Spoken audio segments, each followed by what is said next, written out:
This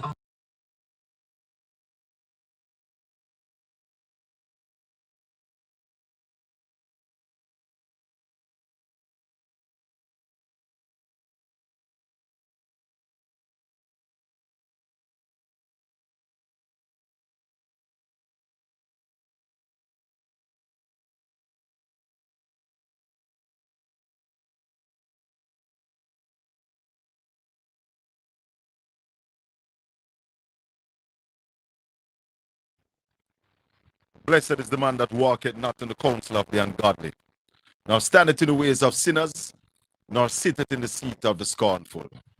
But his delight is in the law of the Lord, and in his law do we meditate day and night.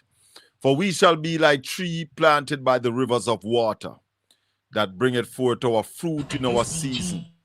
Our leaves shall not wither, and whatsoever we do shall prosper. Blessings, and welcome everybody. Welcome.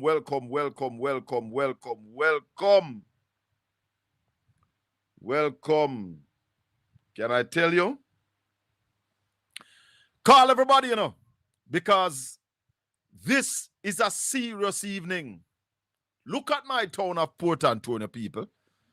This is after 7 a.m. in the morning in Port Antonio. I am begging the authorities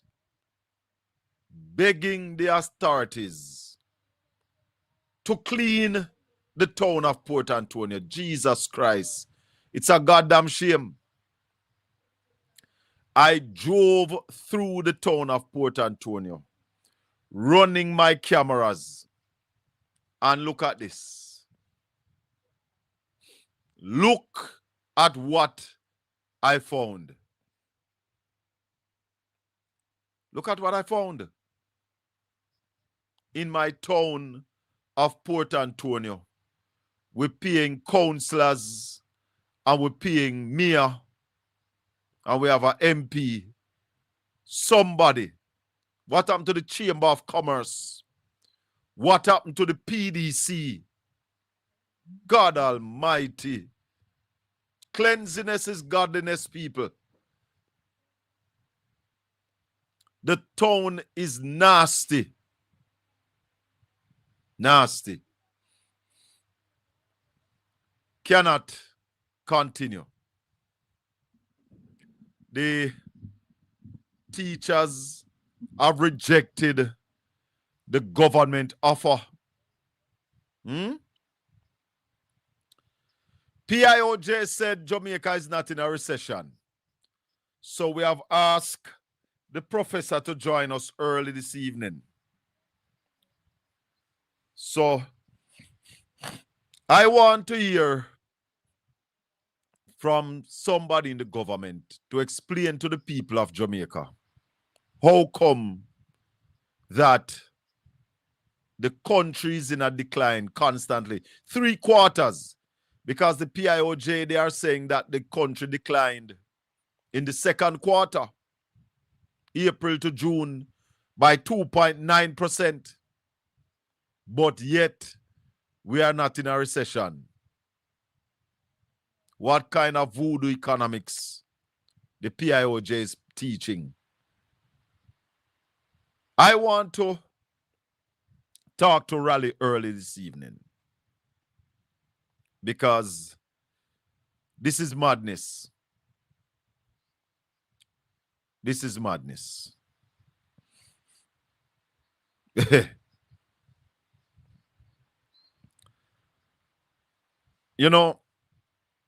Also, when we pay our elected representatives, we must be at peace with ourselves that we are paying people who are working for this money. Cannot be that the town looks like this after 7 in the morning. Every day. And some days after 10, it's the same way. And by 1 o'clock, the garbage truck come through, pick up. And by 1 o'clock is the same thing. Look at the garbage in the town of Port Antonio. Paul Thompson, where you do the money? Paul Thompson, I hear that you get over $36 million a year for township. What you do with it? Why you not talking to the NEPM? You can't organize. Well, look at you. Look at you, Paul Thompson.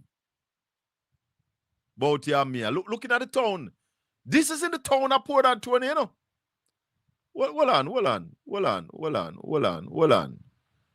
Hold on. Because this is in the town of Port Antonio. Look at it. Anybody know Port Antonio? This is William Street. So I'm going up William Street and I'm going to make a left turn on Harbor Street. God Almighty. How you not take with money? I can't even organize to have the town clean. That's when people enter the town in the morning for work. Fresh air blew upon them. Look at this. Look at this. And they sit there for days in at the center of the town of Port Antonio. And is a disgrace to the human race. Councillor Wayne Mackenzie, Councillor Dexter Rowland, I know you are minority, but at least make no voice be heard, man. The thing can't, the town can't operate, so. I saw, you not allow people to live in a hog-sty? Eh? I warn you now, Isaac Buchanan. I know you are not directly responsible, but you are also the people's representative. And if you talk to the mayor, you're not getting nowhere, you must come public. I saw you put out a video with some pictures of the mess.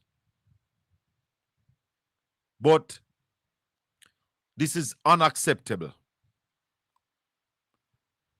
This is unacceptable. We can't take this no more. We can't take this no more. This must stop. And I am calling on the people of Portland, the citizens of Port Antonio, who must demand a clean town, demand an organized town. The town of Port Antonio needs to be organized. The town of Port Antonio needs to be organized. We can do better than this. The town never always so dirty, man.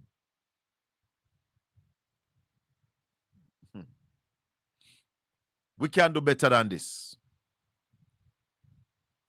This is not difficult. This is not difficult.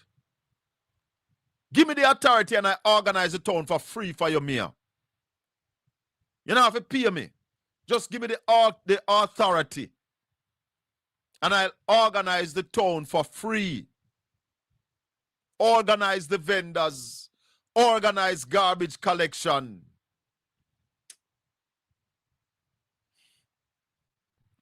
Rubbish you not go on with. Rubbish you not go on with. Me take them out of my ears. You see, I tell people, you know, you can't just get up and vote for anybody. You're voting for people who you have never heard speak. Them never say one word out of their mouth about your town, about your parish, about your community, but they are coming around asking for your vote. You can't vote for people, so you have to vote for people who you hear them plan. Yeah? The Bible says, I know why you eat, defile your body now, will come out of your mouth. Yeah? Word sound is power. So when you get up and vote for people who no never hear open their mouth, they have never spoken to you. You have never heard their plans for your town or your community. And at them want to get up and vote for this is what you get. Look at the town of Port Antonio. And I have seen this area worse than this. Look at our people who are challenged, whether mentally, financially. They are allowed to sleep on the roadside even though they build a halfway house. We can't even organize to get them in there. Paul Thompson, you're not worth your salt. You're collecting with money under false pretense. What is the work you're doing for our money, Mia? My information is that you get $36 million annually for township. What you do with that money? We need to audit you. What you're spending the money on. Let me tell you something, you know. In a business, if you don't want to like me, you know. The truth are the truth. The town can't continue to stay so. A beautiful little town.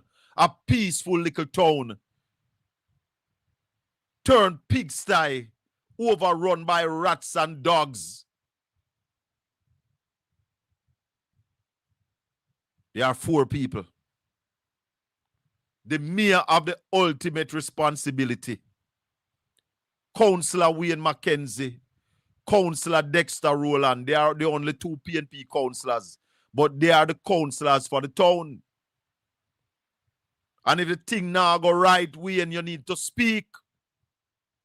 Dexter, you need to talk. You need to call out the mayor. We need to get the town clean. Why the town can't clean at 4 o'clock in the morning? If I turn on the audio upon this, you know, hear RJR News I read. I don't can see it at broad daylight. What kind of rubbish? The town is stink. But election have consequences. I spoke to one of the young councillor. I said, man, you can't sit down in the council and allow these things to happen. And nobody now hear no voice. A lot of them are afraid. Afraid of them shadow. Then why not go about and go represent people and afraid? You're not a big coward. Eh? Big coward can't go represent people. You have to fear less when you are going to represent people. You have to have balls. You have to can stand up. You can't go out about you want to represent the community and you are afraid of politicians. You are afraid of not being re-elected. Do the work. Why? I don't know. It is a shame. Are the PNP councillors being sabotaged? The GLP have a history of sabotage in minority. Yeah, but that's what I say. If it is a sabotage thing, Wayne and Dexter need to come out and talk. I have no doubt that there might be sabotage, but it's kind of difficult because the mayor, he has ultimate responsibility for the town. The mayor is not the mayor of Portland. He's the mayor of Port Antonio and chairman of the municipal corporation. So every month, the mayor get an average, based on my information, $3 million for what they call township. He's supposed to use that to look after the town. The parish council supervise the garbage collection. The parish council have the right to call the business people together and organize the town. Paul Thompson, you are worthless. And I say to you, if you lack the capacity to organize the town, give me the authority, I'll do it for you for free. You don't have to pay me a dime. And I will organize the town, organize the time for garbage collection, organize the business people, at what point they put out these loads of garbage, commercial garbage. Organize the vendors in Port Antonio right now. Pedestrians have nowhere to walk. They have to walk in the middle of the road.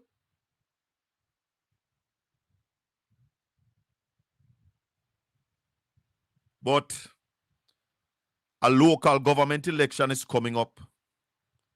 And I am using this opportunity to warn the people of Portland. Your local representatives are critical. They have a critical role to play. Be careful of the people who you elect to represent you on the ground. I say no more. I'm leaving that right there. As I say, we're going to ask Raleigh to join us early this evening.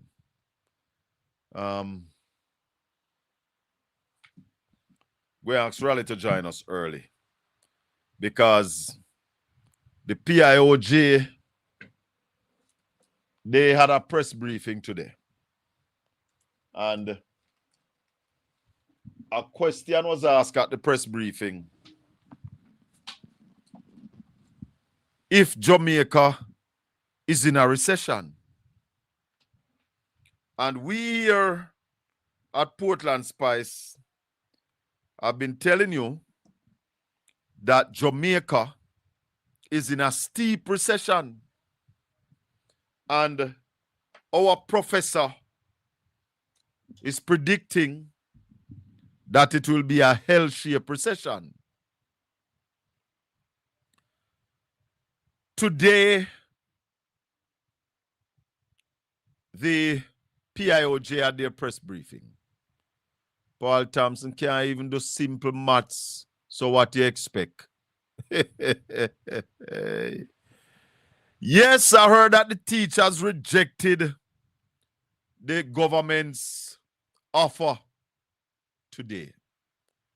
And I have some clips I want to play before Raleigh gets here. So I sorting those out so that I can play those before Raleigh gets here. Because we will not be distracted. We will not be distracted. And appear arms house agwan. Whole heap of arms house agwan in Jamaica. Prime Minister Andrew Holness with his social housing, giving poor Jamaican house and putting plaque on it. I am saying to everybody who get one of them house there, lick off the damn plaque off our house. It is a disgrace. It is a nasty act, Prime Minister. You're taking away the dignity from the people because you give them a little house. The whole world must look where they live and say, oh, our government give them the house there. Because you put a plaque on it. Even if the plaque said donated by the government of Jamaica, it mustn't be on it. Take it off.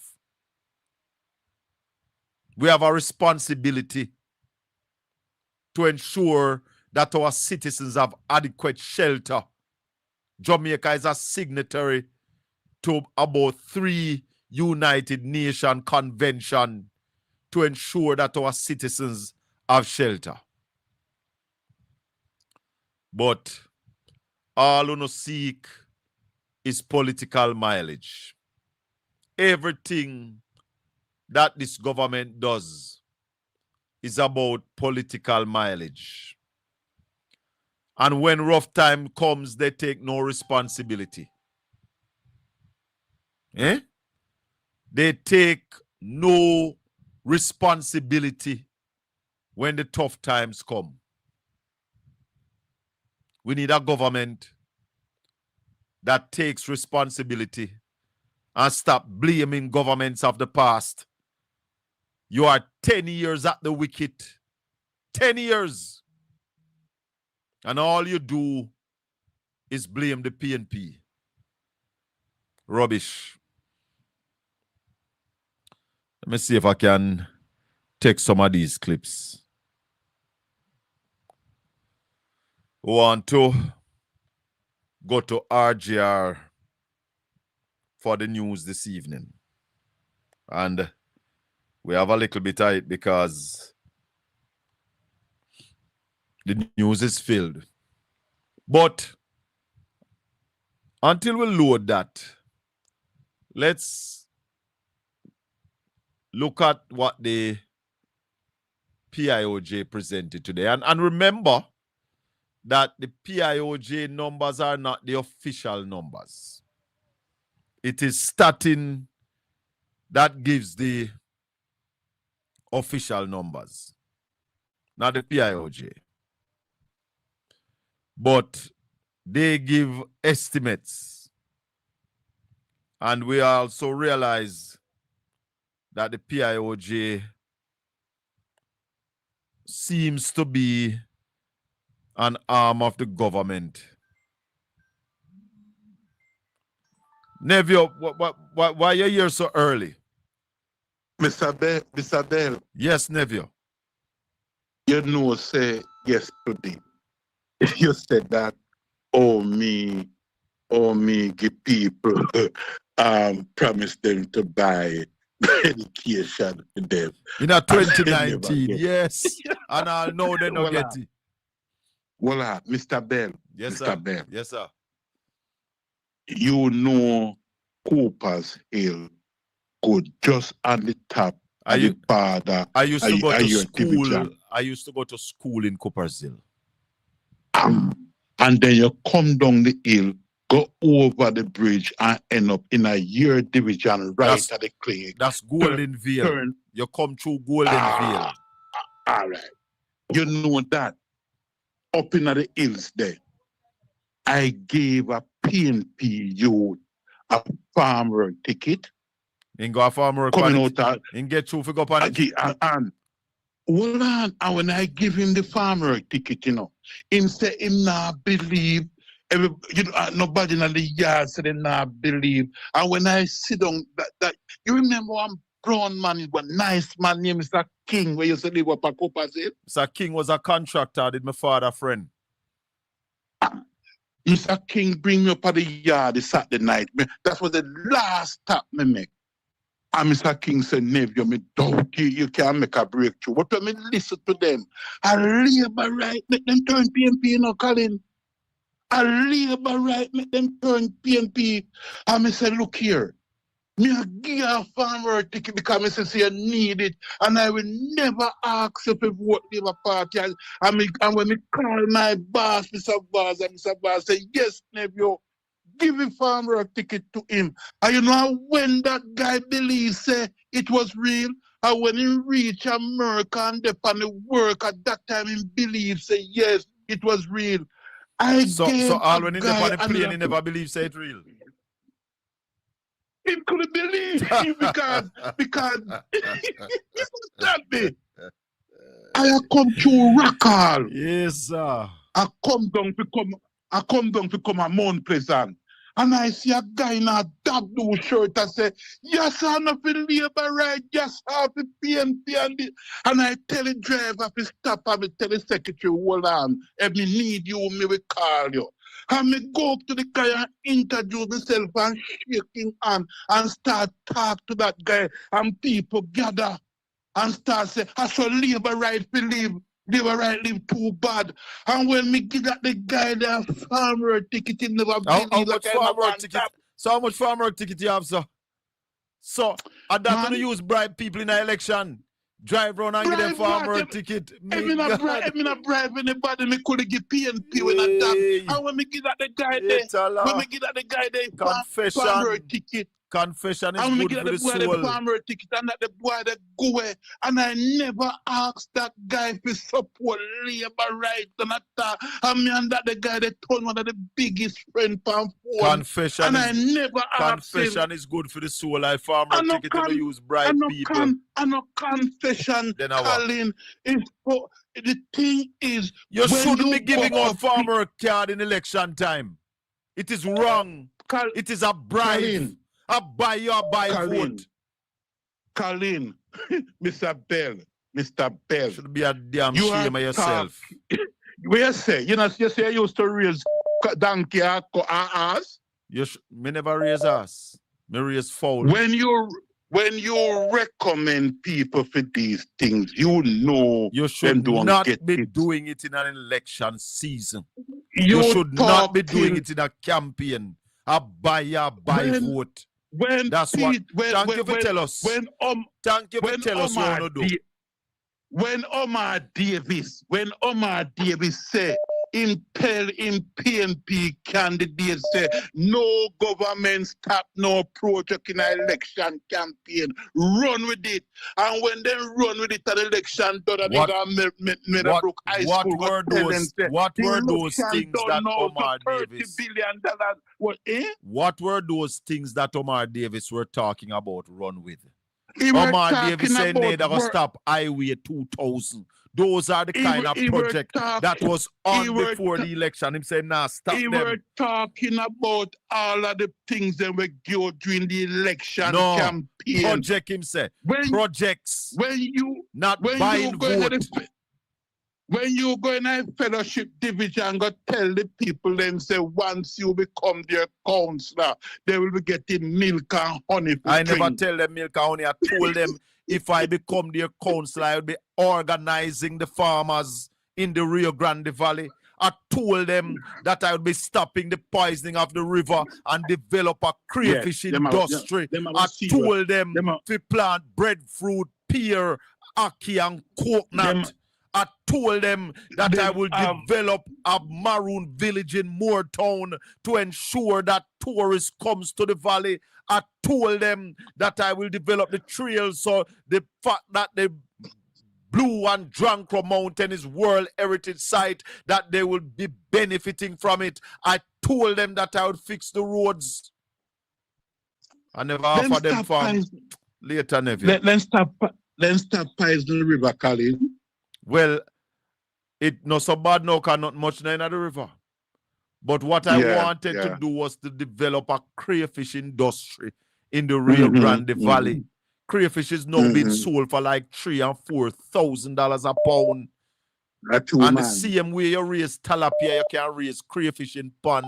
It's fresh water, and we have water in the Rio Grande Valley. But the people never want that. They took your boss. Them go up there and spend $30 million election day to ensure that Colin Bell never become the councillor. And we will double if you not make you come the councillor next time. No, man, guess what? I learned from that. And on the 3rd of September, I deal with them case and win the seat with all that they spent, because I learned what they did to me in 2024. And I say, here one now, Shaka. We have learned and we put the right things in place. And when they thought they had it, when the votes were counted on the night of September 3rd, Shaka Fame and the team up in fellowship, Miss Panton, Shaka D, Chris, DNT, Ricky, Derby, Donna Berrydale, Marlet and the crew, Ratta and the crew. We gave them a backsiding because strategy we put in place. And the next time, we're going to fix them business properly in the fellowship division. Have a good evening. Yes, sir. We learn from our mistakes. The money can be beaten in any election. And we beat the money and deliver Isaac Buchanan to be member of parliament for East Portland. The biggest strategies that run in that election. And me put it in place. I asked Ed Boy. Ed Boy was at the final meeting when I laid out the strategy that we were going to use to take back the fellowship division. And we executed that strategy to a plumb on election day. Yeah, man. Yeah, man. So, a whole heap of things, man. So you can stay the thought, nephew. Hold on the callers. I have a couple of clips that I want to play. Let me just take this one here and then I go into those clips. I have to play these clips and then we're going to have rally. Good evening, caller. Yes, Mr. Bell. Yes, sir. Excellent program. Thank you, sir. Excellent program, because I tell you the honest truth. Back in it, less than 2-3 years ago, I used to listen to Nationwide. And I don't listen to that station again. I don't listen to that station. If you're not calling Bell, there's so much program on the internet now that I don't listen to Nationwide. And I'm telling you, your program, trust me, it's up there. Thank you, sir. It's Thank up there, you. my brother. Thank Keep on doing what you're doing. I mean, I realize the teachers, them supposed to get them, they're negotiating now for wages. Well, them said them not take it, you know. No, because look at it now. Teacher teach everybody, you know. Yeah. The politician, the lawyer, the doctor, the economist, the engineer. Mm. And then if you look at it, the prime minister, when him take 300%, one of his reasons was if them not get certain amount, then can't perform. Have they performed since? Oh, the God. economy has not grown. Worse. And one of the means of a performance of the government is if the economy grow. You hear the Then man they can say? yes, Then you know they you are hear perform. you hear the clip of me play with him yesterday? Talk me, listen. Yes, I can say 1% is nothing. What is that? 0. What is that? But has he done any better? No. Okay. That boy, the Andrew Olis, if he take away himself. All right, my brother. If he take away himself, you can't continue to run without your integrity up. You are demanding everybody to have integrity, and you have none. All If right, you my take brother. away I want to touch upon the RGR news before rally coming. All Yeah. right, So stay with us, listeners and viewers. Let's go to the RGR 5 o'clock news to give you an update.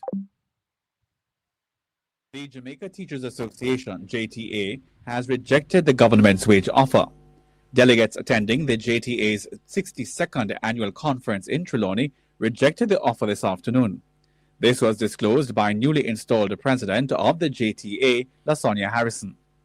As is customary, our colleagues would have deliberations, made their submissions concerning that which was presented to them, and ultimately a decision was taken. The decision of the teachers of the nation, of the 213 members present in the room, 155 of those members present rejected what the government currently have on offer to the teachers of this nation. 54 of them said yes, and we had a spoiled ballot, and 3 rejected.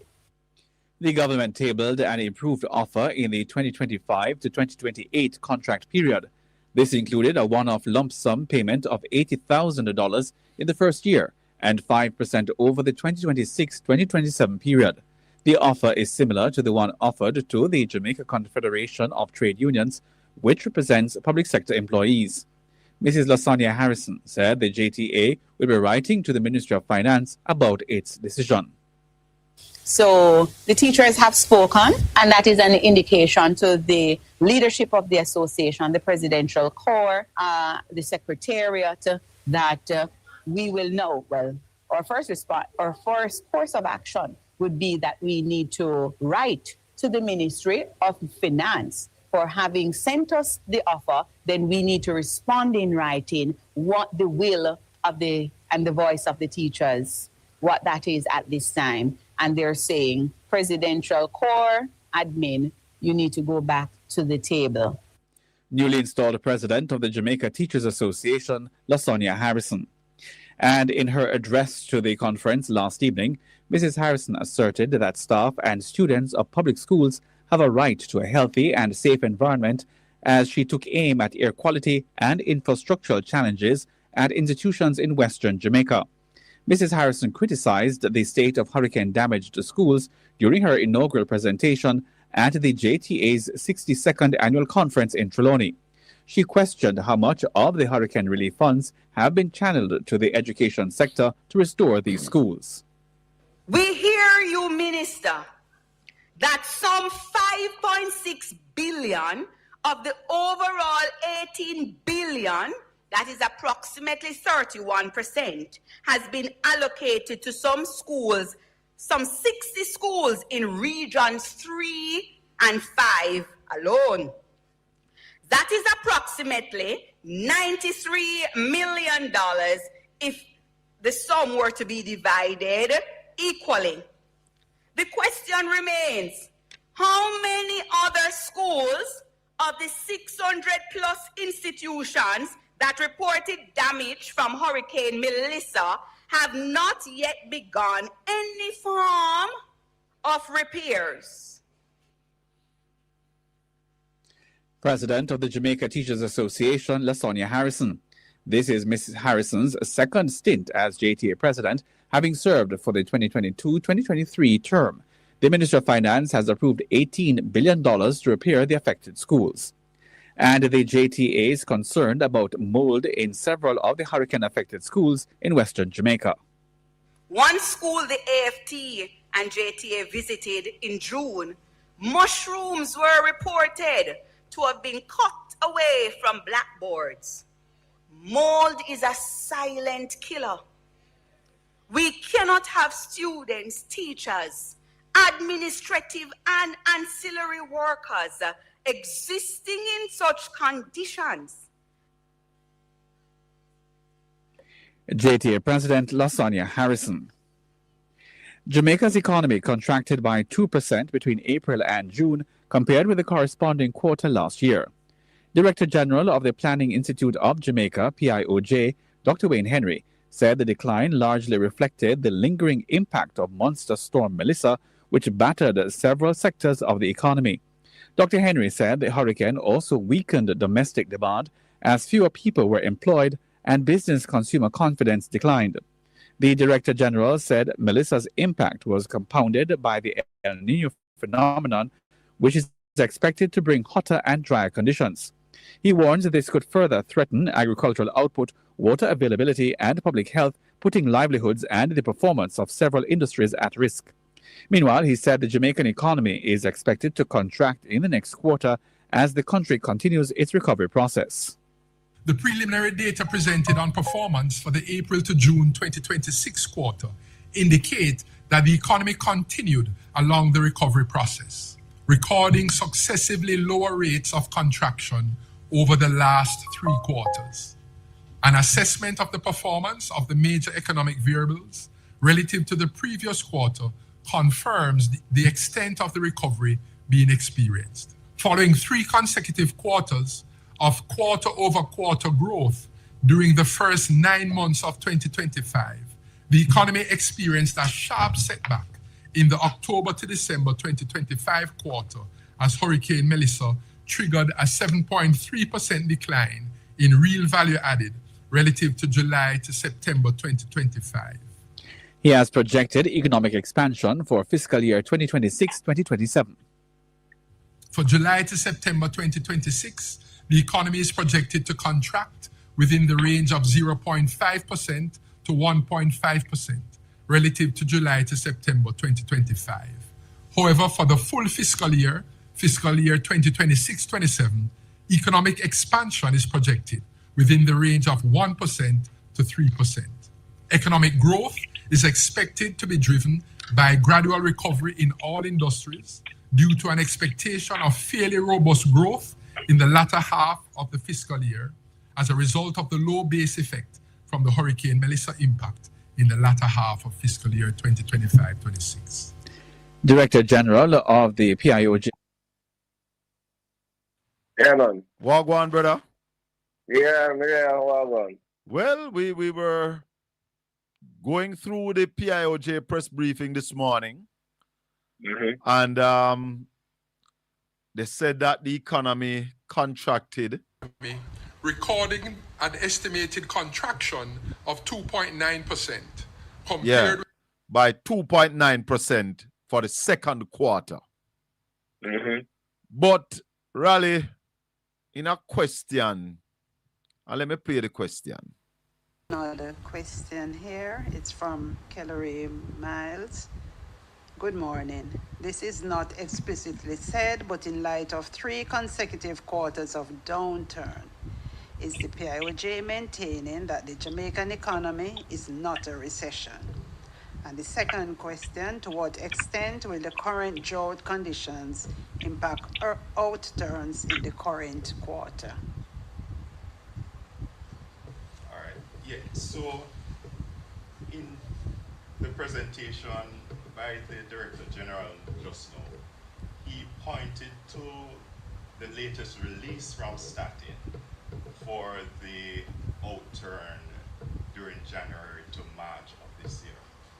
Remember now that for a recession, what we compare is the preceding quarter's performance.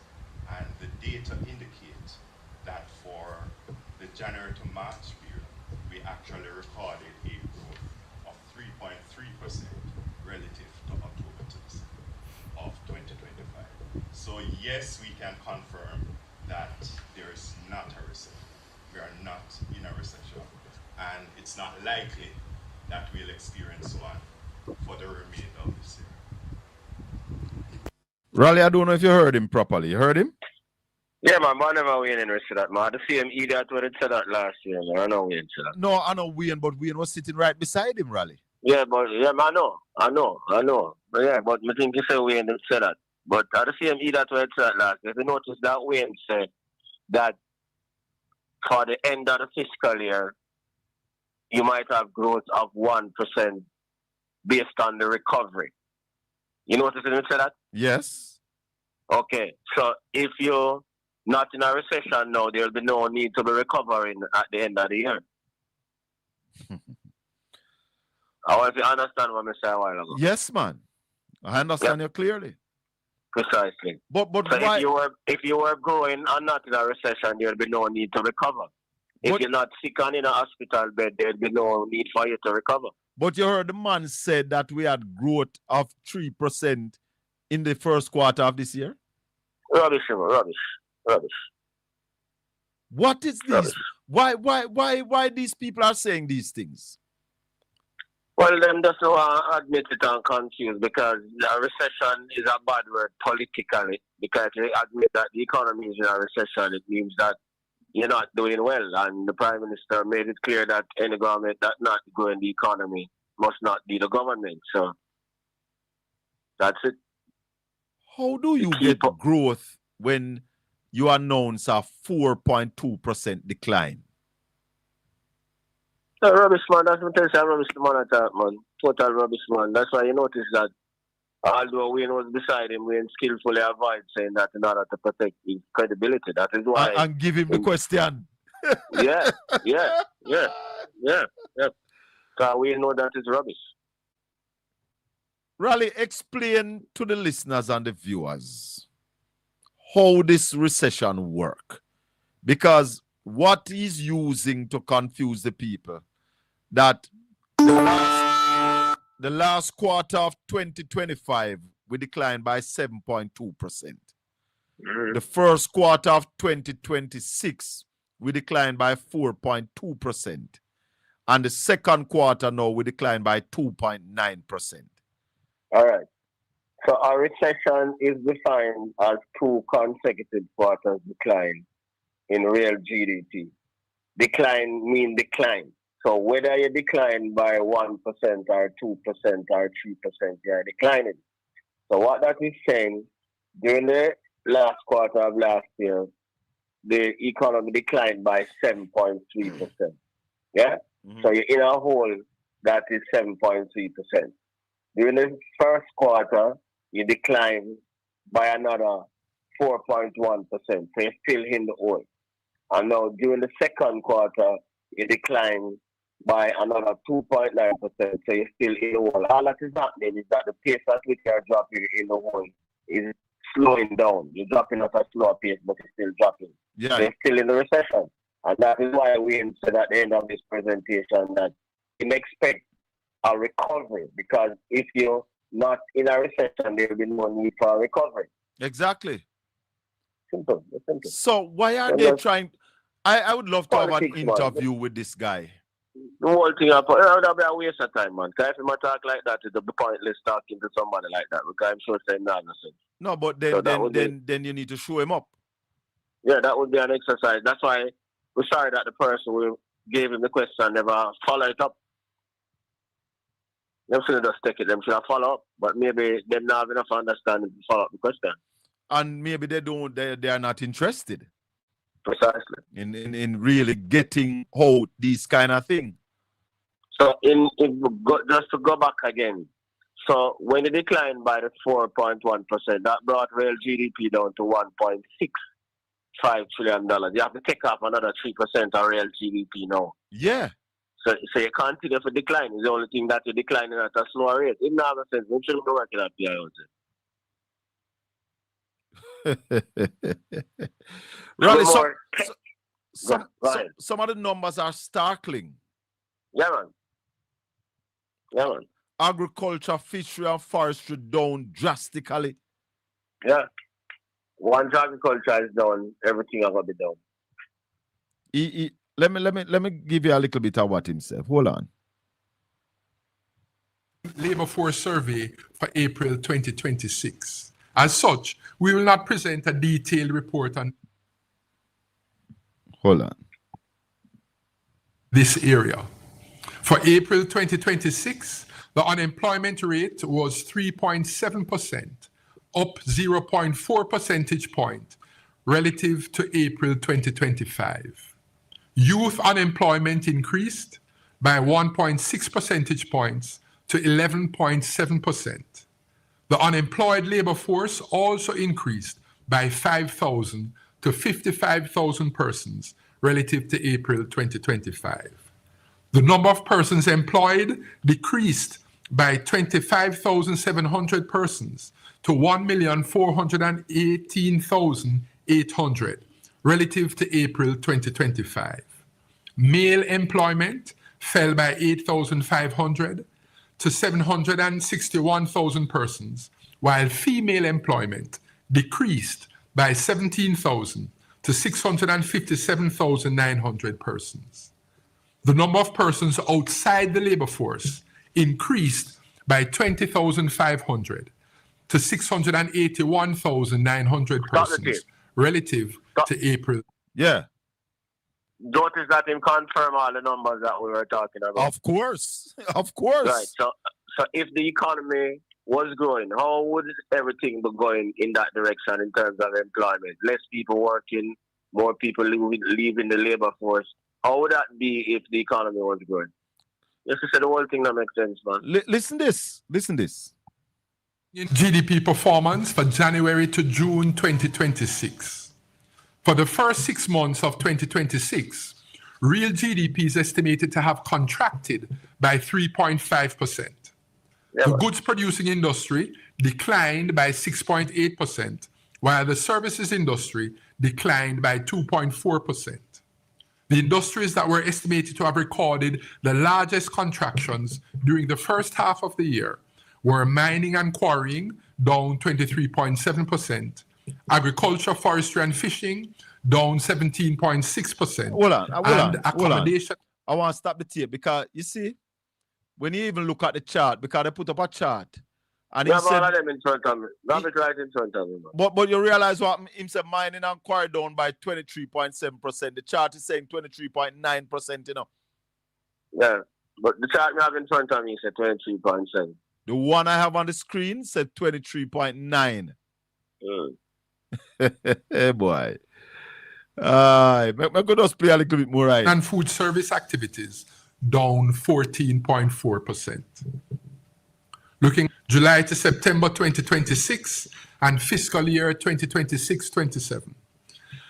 Turning to the short-term economic outlook, Short-term prospects for the overall economy are negative, with the economy projected to contract within the range. Yeah. So how could the economy not be in a recession? And the Director General has said the short-term outlook is negative. Negative, yes. Yes. And this clown is telling the country that we grew by 3%. No, I had to bring you in early this evening, Raleigh, because the man said we grew by 3%. Stupid. When we declined by 7% at the end of December, Raleigh, the GDP went down by how much? We dropped from $2 trillion to $1.7 trillion. And then January to April, we went down by 4.2%. Yeah, so we dropped from 1.7 to 1.65 trillion. And then April to June, we gone down by 2.9%. Yeah, so we end up now at about 1.6, 1.59 trillion dollars. So where this growth, where this guy talk about come from? What's this man? I run this stuff. But that's why the country is in problem, Raleigh. Yeah, because we have these fools trying to believe that when they are talking, is only fools are listening. Yeah, and him say everything that is contrary to what the Director General just outlined. My God. Yeah. Hey, boy. Let me finish the tape. Let me just finish the tape for the people listening. Range of 0.5% to 1.5% for July to September 2026. That is, lower output is anticipated as industries continue to recover from the adverse effects of the hurricane. It is important to note, however, that as the economic recovery intensifies... Stop that again. You're the Director General say lower output. So you can't be growing and having lower output at the same time. When you're growing, you have higher levels of output. Most. Yeah. Expectation is that for each subsequent quarter, the rate of contraction will be progressively smaller, ultimately returning to growth. Stop the tape again. Yes. You heard the Director General say? Yes. Just as we said, the rate of contraction is slowing down. You are still contracting, but it is getting smaller and smaller. And then he must say, no, we are going to return to growth. Precisely. So this clown... When so I get fired immediately until he graduated. But we and Henry allow this man to sit alongside of him and tell the country that? I don't know. I don't know. We just say he must say the right thing, so maybe no business he must say, but he must say the right thing. So let's continue. Is we argue the more weight, yeah? So we are the Director General. So you listen to what the Director General said, and listen to what he must say. I touch back the tape a little bit because I want to listen.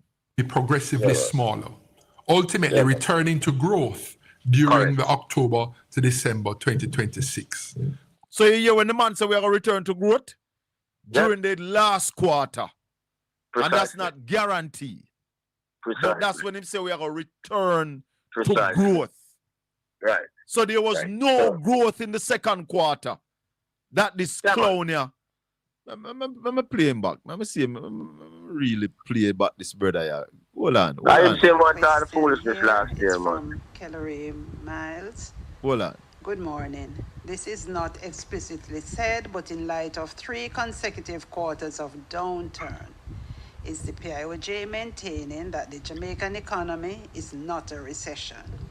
And the second question, to what extent will the current drought conditions impact outturns in the current quarter?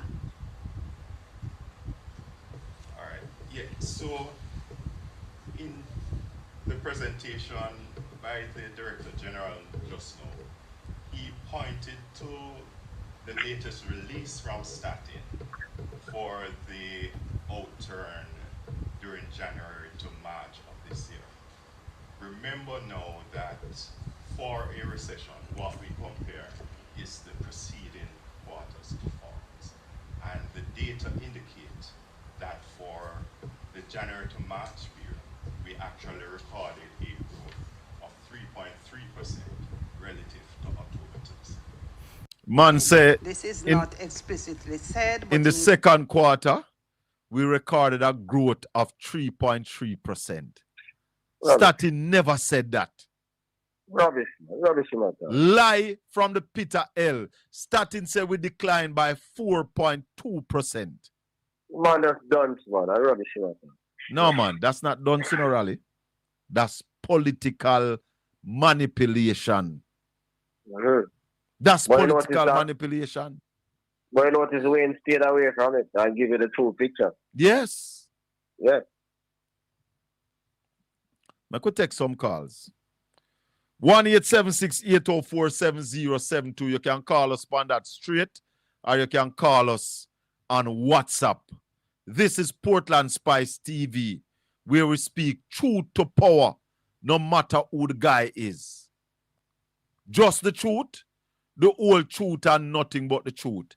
These kind of things need to stop. The Prime Minister need to prosecute this brother here. Andrew Holness, you call out people who are misleading the people. Prosecute this man. So Colin and Raleigh, why when them have press conference, you don't go and ask the question? Them not tell we. Them not invite we. Well, I don't know if Raleigh knew about it. Raleigh, you know about this press conference? Yeah, man. No, we not got in place, man. We don't have the numbers them already, so we not waste time. But why somebody like you not there to ask the pertinent question? That's what the person in the chat room is asking. Well, because we know the result already, and we tell the people what will happen already. We not Monday morning quarterback. We not ask them. We know and we tell the people already what will happen.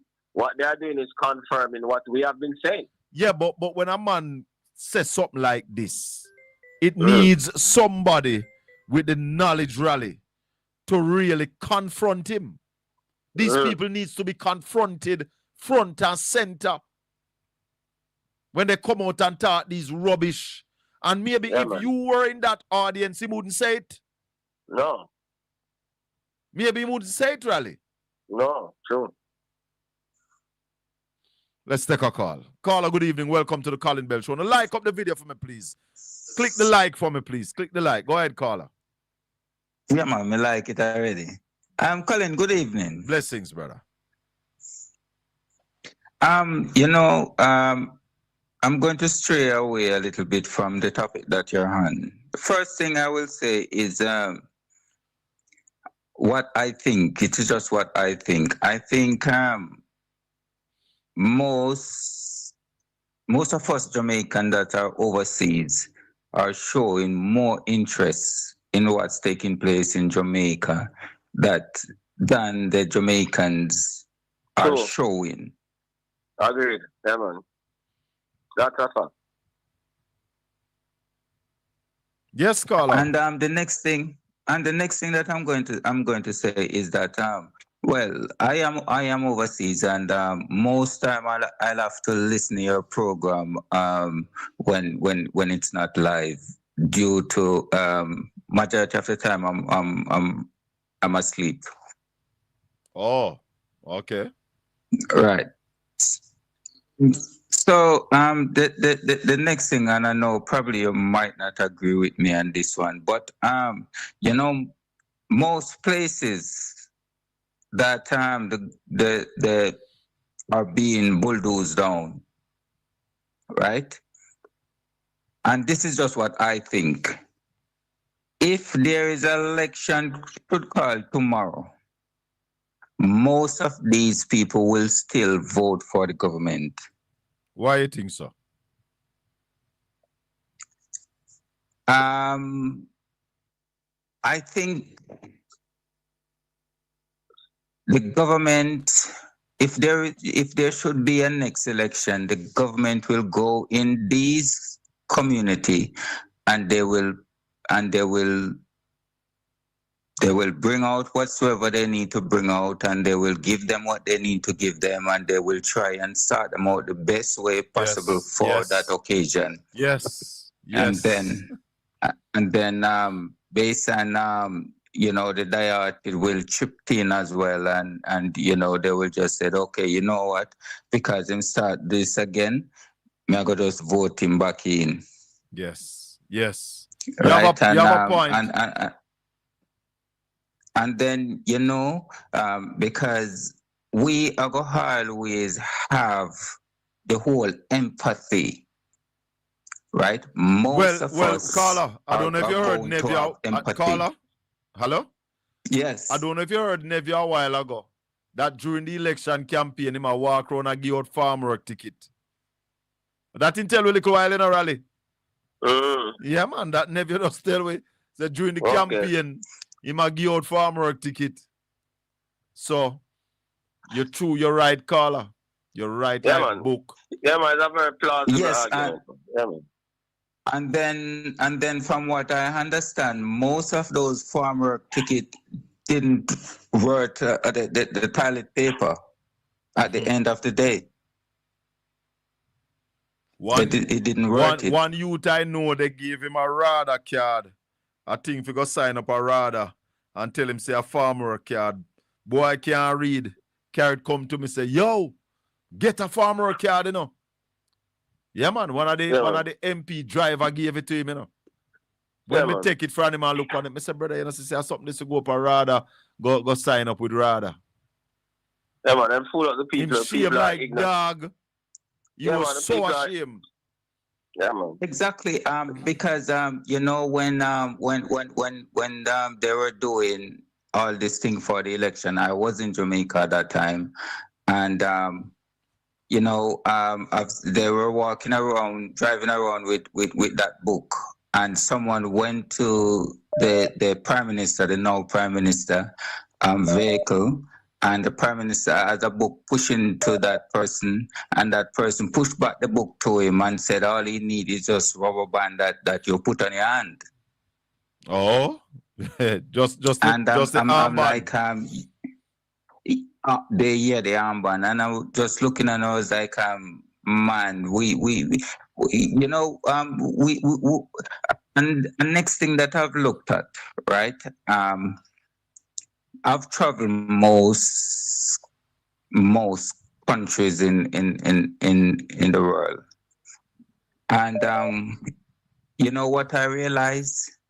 Most of the countries that I've traveled to, they don't have half the idea that we Jamaican have. However, we Jamaican, we use them negatively. Yeah, man. Negatively, because we use our innovative capacity in a negative way. Yeah, that's true. Right. I remember when you know, when the 3310 just came out in Jamaica. I think that was in I can't remember the year that it came out. It came out when Willie Agard passed away. That's when Digicel came out. Digicel was the one who brought the 3310. 2002. Yeah. Yes, so that was the time when 3310, we get 3310 in Jamaica. Remember, they had to do a recall on 3310. Yeah, man. Because 3310 could have taken money from the machine if you had that code, and they had to do a recall. Oh, yeah, so could I take money from the bank machine? I never know that. Yes, I had a 3310 at that time. However, I was in a taxi and it slid from my pocket because when I get the code, because it's a code that you have to put in on that phone, and before you start any form of transaction, you have to. It's just like because you know that they had the system with the poker box as well. Yes, yes. When you can use the lighter with that click thing and it can mess them up. So what I'm saying is that we are so good as Jamaican in terms of breaking things. However, the same mentality that we have to figure out how to break it, that's the same mentality we have how to create things. So all we need, these Jamaican needs, is just the opportunity to guide them in the direction of creating things. There's no Our vehicle. creative There's no juices vehicle. is second to none, my brother. But we are not given the kind of opportunity to use it to really enhance the benefit to the country. Leadership, yeah, man. Yes, because there is no vehicle. There is no vehicle that can reach Jamaica that a Jamaican cannot fix. There's no vehicle. Now they're moving over to the electric and so on and so forth. But any vehicle that's in Jamaica, a Jamaican find a way to fix it without nothing. Most of the Jamaican, they don't have the equipment nor the technology, but they fix it. Yeah, man, leadership to channel those things into productive purposes. All right, my brother. Give thanks for the call. Oh, yeah, all right. The last thing before me go, just the last one. Yeah. Because I used to listen to Hobie every morning. Well, morning in Jamaica, afternoon for me. Mm-hmm.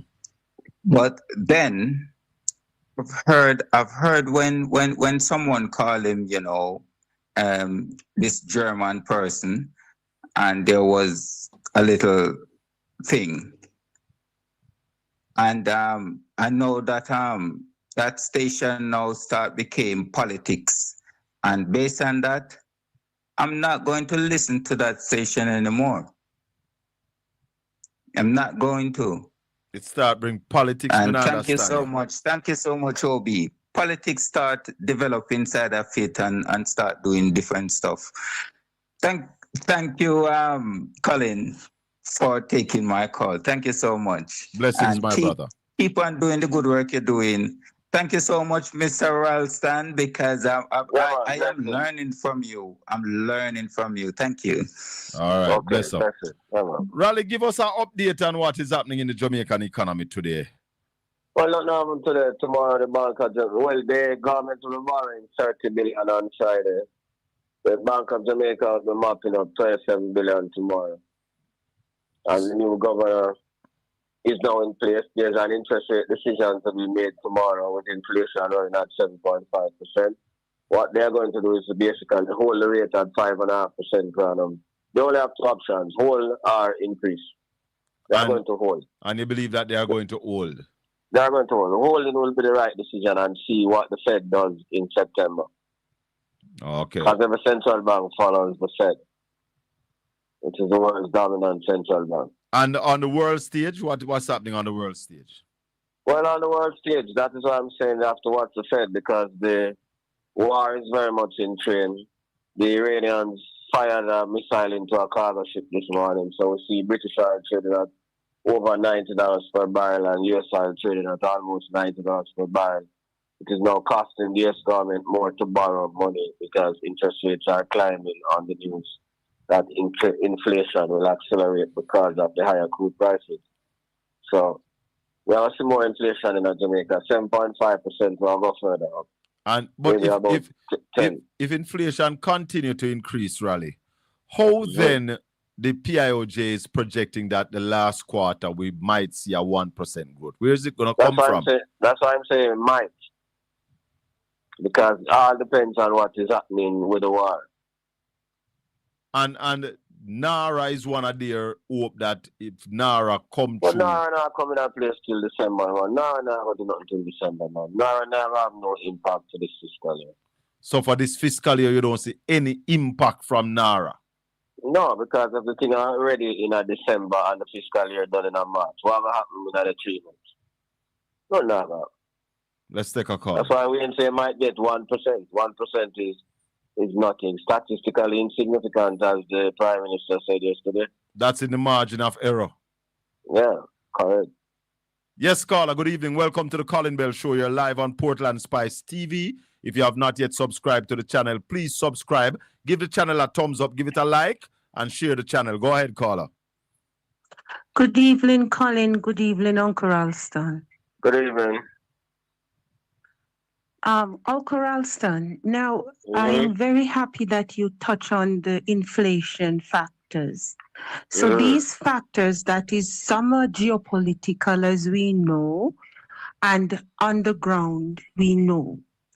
Now, from September, no, I should ask you, I can't say it because you more know it than I do. When is the fiscal year end for Jamaica? March 31st. March? March 31st. Okay, so September, October, November, December, January, February, March. So that's another 6 months, right? Now, for what I've listened to what Colin put out from the planning and institution and the statistics and all that this man, you were saying, the other prudent fellow did not respond to that. And this man coming out and saying, well, what we see in the picture is not what he actually said out of his mouth. But I'm asking you, Uncle Ralston, to give us an idea, because expected growth or decline or growth or whatever is based on what? What can do for them to use the word expected? Because there gotta be factors that is blatant, that is growing, that is there, that we can tangibly, I would use the word, to say we can expect something. Because me no see nothing. Well, go ahead. Go ahead, Carla. Okay, Uncle Rassan. So tell me what you see through your own eye that you would say expected growth in the latter part to the year end. All right. No, I'm not seeing anything at this particular point in time. But remember, the Director General has to do something to drum up confidence. We call it job one technique. So what he's trying to do is to drum up some confidence and giving people hope. But based on objective analysis, there's nothing to show that it's going to lead to any growth at this particular point in time, because the international situation is deteriorating. Tourism is under pressure. BPO is under pressure. Hey, Raleigh, that's the next thing. Talk to us about what is happening in the BPO sector, because we realize that a lot of people losing their work in that sector. Yeah, well, Yanni, the president of the global services sector, told us that some 20,000 jobs were lost, and we're losing our competitive edge in the market because of the higher cost in Jamaica and because of the introduction of AI and all of those things. This is something that is expected. So we have to pivot from that sector and move higher up the value chain and develop new economic sectors. Whoa. Yep. So as an investor, then there is no, that's false projection. Well, he never. For an investor who want to invest, the risk is too high, isn't it?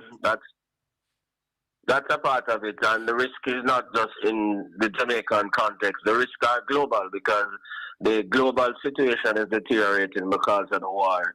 And all those things flow into Jamaica as a small open economy. For example, the inflation numbers, for example, the numbers in relation to tourism, the numbers in relation to remittances, all those things flow into Jamaica coming out of the US, which is a major participant in the war. The higher commodity prices because of the war between Russia and Ukraine, because of the war, because in the Middle East it's not only about crude, it is also about fertilizer and food and all of those things. And Jamaica is a major importer of those things. So if we want to kind of contain those things, it means that we'll have to start investing in sectors like agriculture, which is down by 17.6% for the first 6 months, which is down by 17% during this quarter. So you see those sectors are not moving. So we'll have to put investments in those sectors to reduce the food import bill, investments in the energy sector. We noticed that the mining and quarrying sector is also stagnant, down by 23.7% for the first 6 months, down by 23.9% for the 3-month period which just ended. So it tells you that those sectors are on a downward trajectory, not moving up. So those are the sectors that we have to target if we are going to help to reduce the impact of what is coming in from outside on the economy. How much are we depending on these call centers, Raleigh? Well, they've created 60,000 jobs. The jobs are now down from 60,000 to about 40,000. It was a very important sector which brought in $1 billion in foreign exchange annually. As Johnny said, we lost some 220 million of that US dollars in foreign exchange. That's a big lick. And why did we lose that? Because of the pulling out of some of the members of the sector because of AI and because people lose jobs and all of those things, because Jamaica is not seen as competitive as some place like the Philippines and all of those people who gone up market. And meaning that they get cheaper labor in the Philippines. Yeah, man. And they are doing higher end business. We are still stuck in the lower end of the business. Oh.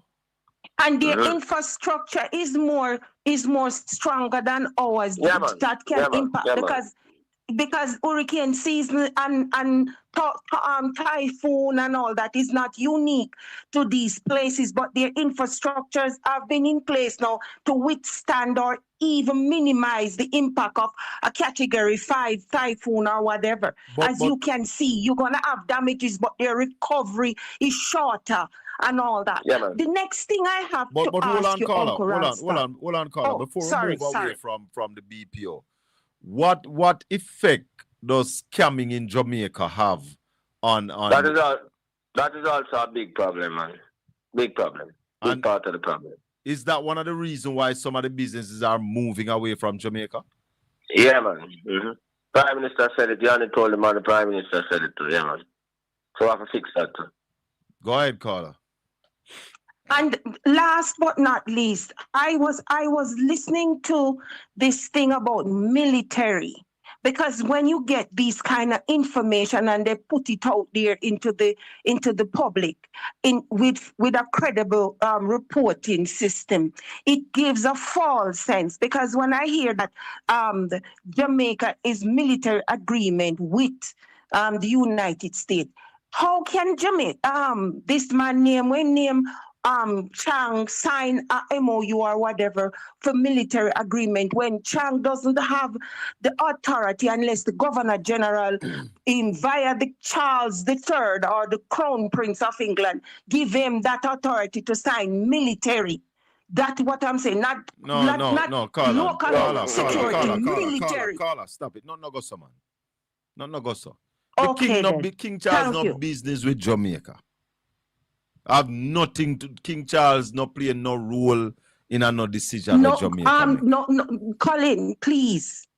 The King, the Governor General, is in charge of military in Jamaica. The Prime Minister is the Minister of Defense. So maybe we need to go check it out, because when you do the deep dive, stop, Carla, stop. Okay. You see, the Governor General of Jamaica is a rubber stamp. Yeah, man. It's a rubber stamp. When I'm looking in it, Colin, I'm sorry, just a second, Colin. Just hold on, Colin. Why I come out and say that? Because I go check, and when I do the encyclopedia look, when I do the Wikipedia look, when I do the Google, it tells me that. Carla, stop. The Prime Minister is the Minister of Defense. Yeah, man. The Governor General is a rubber stamp.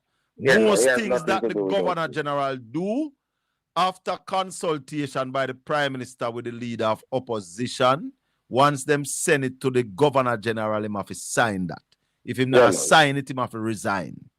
Yeah, man. Governor General no have no powers in Jamaica. Yeah? The King of England, who is supposed to be the head of state, don't give one iota about what happened in Jamaica. Maybe if Jamaica got war tomorrow morning, then we might call upon them for assistance. But don't get it twisted. The Governor General. You see, the Prime Minister of Jamaica. They need to remove those information then, Colin. Colin, just a minute. But please, you my say, brother. look, encyclopedia, all-time information, that man. No, it's online. So everything is updated and upgraded. No, the so Governor I'm just General saying they have need that to remove those information then, Colin. The Governor because General it's misinformation then. You know, the Governor General have no powers. Cabinet and the Prime Minister determine that, man. The Prime Minister is all powerful, caller. He's the Minister of Defense. Him call the shots, not the Governor General. Him send it to then whatever that is I all need. I call this evening. Him send it to the Governor General, Colin, and the Governor General sign.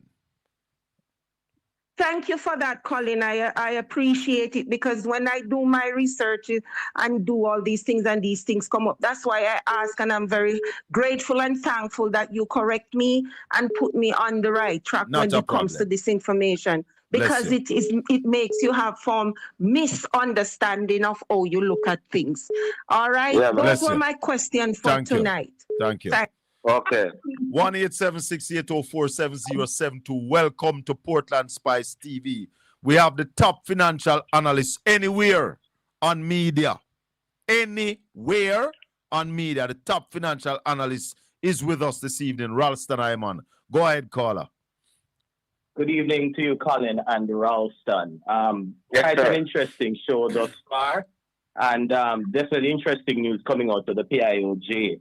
That lady definitely showed us the need to be able to judge well different sources of information, and it's one of the key challenges we're talking about. Jamaicans, empowering themselves with information. Definitely, we have to be able to judge sources well, primary authoritative sources, and then we can move from there. Yeah. I won't stay long here, guys, but I know other people want to get through quickly. The water factor in all of this, the economic situation that we face right now, and according to the information we're getting out of the Met Service, it's not going to get any better. Now, I heard the Minister of Water speaking earlier today on a station regarding how much money has been pumped into boosting water infrastructure. He says we are spending multiples more, up to 10 times more, I heard. In that interview, right?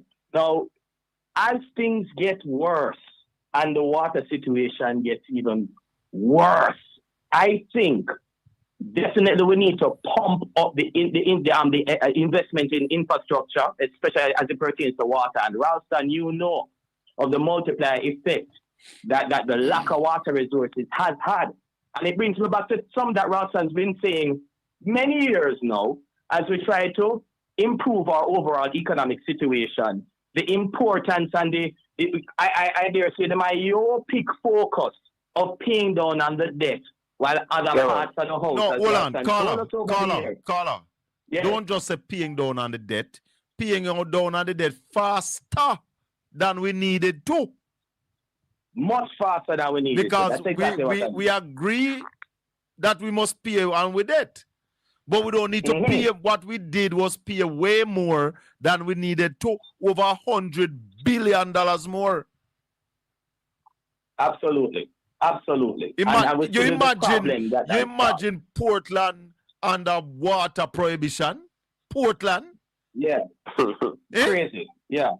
Absolutely. Crazy. Unheard of. Crazy, man. It really shows it. And I mean, while the other parts of the house are crumbled, Colin and Ralston, we have this situation where the multiplier effect of not even making those investments are causing other parts of the house to crumble. We're seeing the problem that caused. No. At the end of the day as well, going forward, this whole thing about Auditor General report coming out and finding say hundreds of millions misappropriated, so you can't find the money, and the public purse essentially not being run properly. These are the times where it come back to bite Jamaicans where we don't need a bite. These are the situations, the real world situation, and this is where it really the rubber meets the road for me. Why is it, as Ronnie Place used to say over the years, that listen, we are getting these reports of these from these MBAs too late, so cannot account for public expenditure properly. And when the Auditor General and the reports come out that we're not using the money, we're not really paying attention to accountability and transparency, the use of the public funds. These are the things that it comes back to bite us on. Yes. We can't invest enough in water. Yes. We don't see where we're losing so much money to pay for public goods in this country, and everybody suffers from that. So the whole thing about us having better accountability mechanisms in this country, we have to get that done. Yes. And this is just another way that we pay for it. And Jamaican people, if we are serious, we have to hold them accountable. No matter what a minister might say about we have enough accountability mechanisms for the Auditor General Are we supposed to provide reports? And we have PAC and PAAC. What has come out of all of that? But when the What Auditor has come General out of all speak, of that? nobody no look. When the Auditor General come out and speak, remember the Prime Minister rubbish the Auditor General, you know, say him now put to Right. malice or incompetence, whatever. When the Auditor General said that they are duplicating with the social housing, when the Auditor General come out and say the Prime Minister office are about $6 billion, they can't furnish the Auditor General with the necessary documentation that the money was spent properly. Over $9 billion down on Ministry of Education, one next $9 billion upon Ministry of Health. What come out of it? Absolutely nothing. You know, call I saying That's what hurting me the most this evening. While we're talking about the economy in recession, no matter how PIOJ want to spin it, and we're talking about water wars, and we're talking about a contracting economy overall. Is these things, because we're not getting the investment that we need, the FDI that we need from overseas. We're not getting that. So we need to plug the holes and get serious about it. And if Jamaican people don't wake up, all of us will suffer even more. But that's all I have to say this evening, guys. That's the problem. That's the problem. The Jamaican people sleeping. The directors of the company called Jamaica, they are sleeping on the job. Them not care. And now they can't buy rum and boom rally. What they drinking? Precisely. And now they can't even afford water to drink. Yeah, man. In the abundance of water, the fool is thirsty. Portland have the most rivers in Jamaica and underwater prohibition. One very quick before we go. Remember a couple of years ago, the Prime Minister said that good economic management can name now. Yes. But can we drink it now, though? Hallelujah. No. Blessings, my brother. One love. Have a good evening. Yeah, man. Marshy in the house. Evening, Raleigh. Yeah, man. Blessings. You want I tell you something quickly? The Auditor General and the DPP, the government is giving them an award. They should reject it. It's bribery. Give them an award when their time in office up. I agree with you, Marshy. When they retire. I agree with you. What do you think, Raleigh? Bribery. No, when we agree that Pamela can get her award and do her job, so that now will change her. She deserve her award, that now will change her. Right? I think it's more bribery because this government... No, it can't bribe Pamela. Yeah. Can't bribe Pamela, no. Raleigh, I kind of agree with Marshy. Certain people get them award when they retire. No, yes. I don't believe in that because when you look on the people who are being awarded and look at the work that people like Pamela do, she needs to get her award. She's doing great work. Yeah, man. Them can't buy out Pamela. Them can't buy Pamela. So we don't have a problem with that. If you know this government like I do, they know them give, I expect to get something in return. Why do you think they give people like George Davis Award? Why do you think they give people like Vegas. Mr. Vegas Award? Why do you think they give them awards? Hold on, Marshall. I think you disrespect Pamela when you call her name with them, man. No, man. Them can't do that with them, little man. Them can't do that with Pamela. Don't call Pamela name with them, man.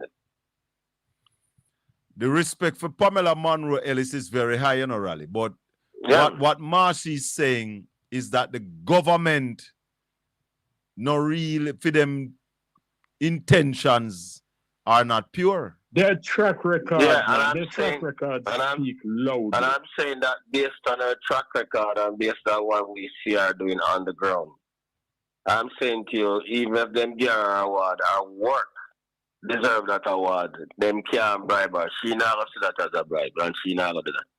Based on her track record. And I like the confidence you have.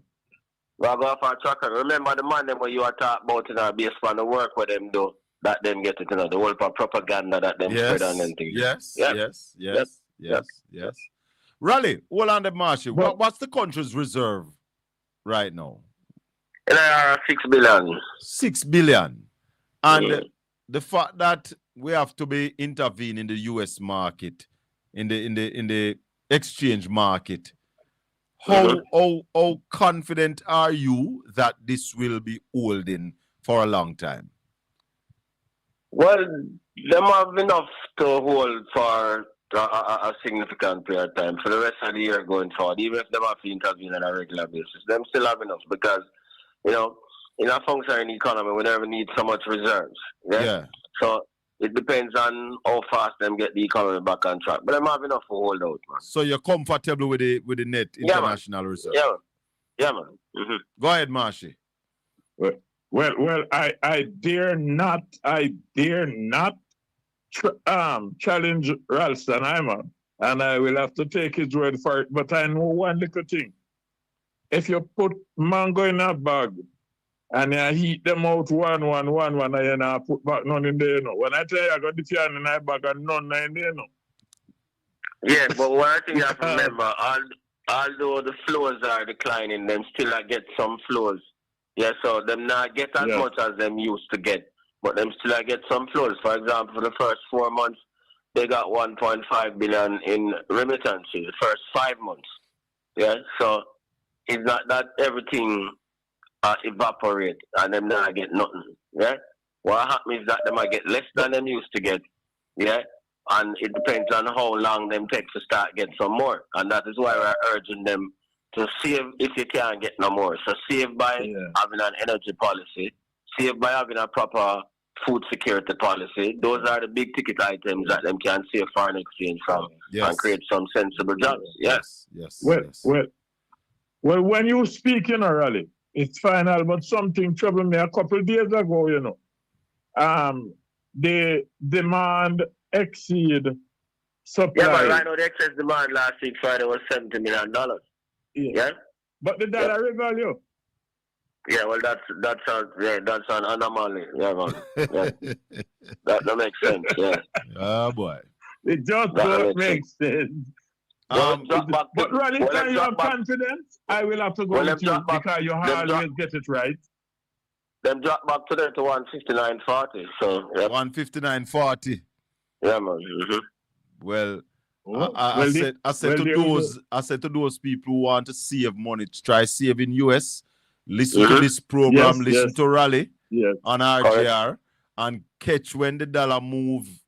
Yeah, I mean Monday it was at what 158, 158.65. I think I catch some for. Yeah, man. I know that 159 change. Yeah, man. So the market adjusted for the shortfall. Yeah, man. You have to pay attention. A big jump is on its way, you know.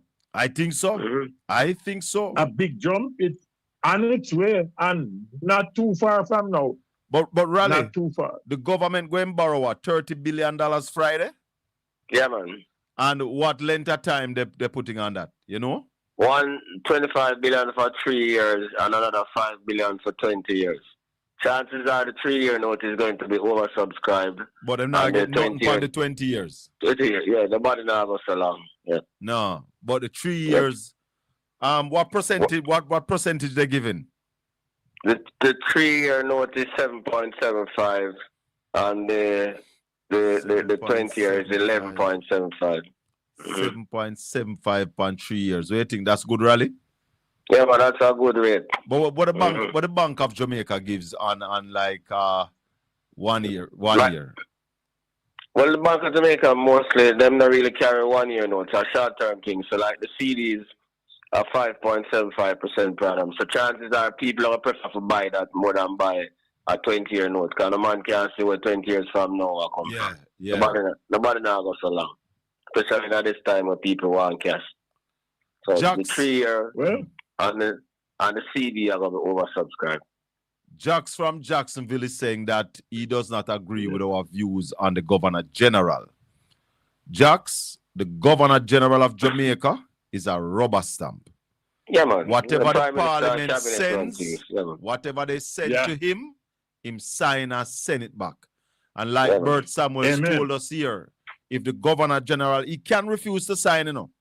But whenever a Governor General refuses to sign, they resign. Yeah, man. They don't stay there. Because who Yes, names, and- hold on, who appoints the Governor General? It is not Prime the king. Minister, well, It is the Prime Minister after Yeah, man. consultation, and remember it's consultation, not agreement, with the And not leader even of the opposition. consultation. And not even a consultation, informing the leader of the opposition. Because I'm not business whether the leader of opposition will argue or not. And that's why I say it's not an agreement. It's consultation. Call Mark and say, yo, Mark, we're going to make rally GG, you know, what you His think? Majesty. Yeah, it's not the king. I think it's only His Majesty can fire him, you know. Can fire who? The Governor General, I think it's only the king can fire him. What do you mean it's only the king? The Governor General, the Governor General is here representing His Majesty. King Charles, but Marshy. Hold on, Marshy. Are we PM and the Prime Minister appointing? I know the king appointed. I know the king PM. I know the king PM. A Jamaican taxpayers PM. And he is appointed by the Prime Minister of Jamaica after consultation with the leader of opposition. Not agreement. But Colin, I don't like how you use the word consultation. Hold on, let's break down the word. Hold on. Marshy, hold on. Rally. I don't like when you use the word consultation. But that's what the law says. I don't like it either. The law said that, but it's not take that farm. Then the man just call and say, yo, Marky G, and the man, they make a work with you. They're not consult that. No, I'm telling you, because whether Marky G will agree with it or not, in the business, in the first one, the way, man. Right way, man. Yeah. Said it in the right way. After him tell the opposition time I go do it, and that is final. Yep. Not busy with the opposition. But hold on. There are some people, I think Marsha said it a while ago, that only the GG, only the king can fire the GG. Hold on. Somebody saying the king appoints the GG. The PM can recommend. No. The Governor General is appointed by the Prime Minister of Jamaica. Yeah, man. And what the law say, after consultation with the leader of opposition. Right? That's what the law says. Now, as it relates to firing the king, not the king, sorry, as it relates to firing the GG, I am not sure about that, but I am sure that if the Prime Minister want to get rid of the GG, just call him and say resign. Yeah, man. Yo, yeah, man, we know have incidents like that will take place already, man. Under JLP administration. Yeah, man, just call the GG and say, yo, resign. Yeah, man. Cut. Send your resignation, come. I want to talk about, man. All right, gentlemen. Have a good evening. Yes, sir. Blessings. Yeah, man. Blessings. 1-876-804-7072. The Governor General of Jamaica, I say it this way, is a rubber stamp. Yeah, man. It's not like before, yeah? Because some people believe that the Governor General have these awesome powers. And we brought Bert Samuels here one evening to discuss the powers of the Governor General. And what he told us is that if the Governor General refused to sign any document that is sent by the Prime Minister from the cabinet, yeah, man, the Governor General would then resign. The Prime Minister and the cabinet run the country, not even the Parliament. Not the Governor General. The executive. The executive runs the country, not the legislature. Yeah, man. There are three arms of government. Yeah, man. The legislature, the executive, and the judiciary. The legislatures make the laws. The executive applies the policies, run the country. The judiciary interpret the laws. Go ahead, caller.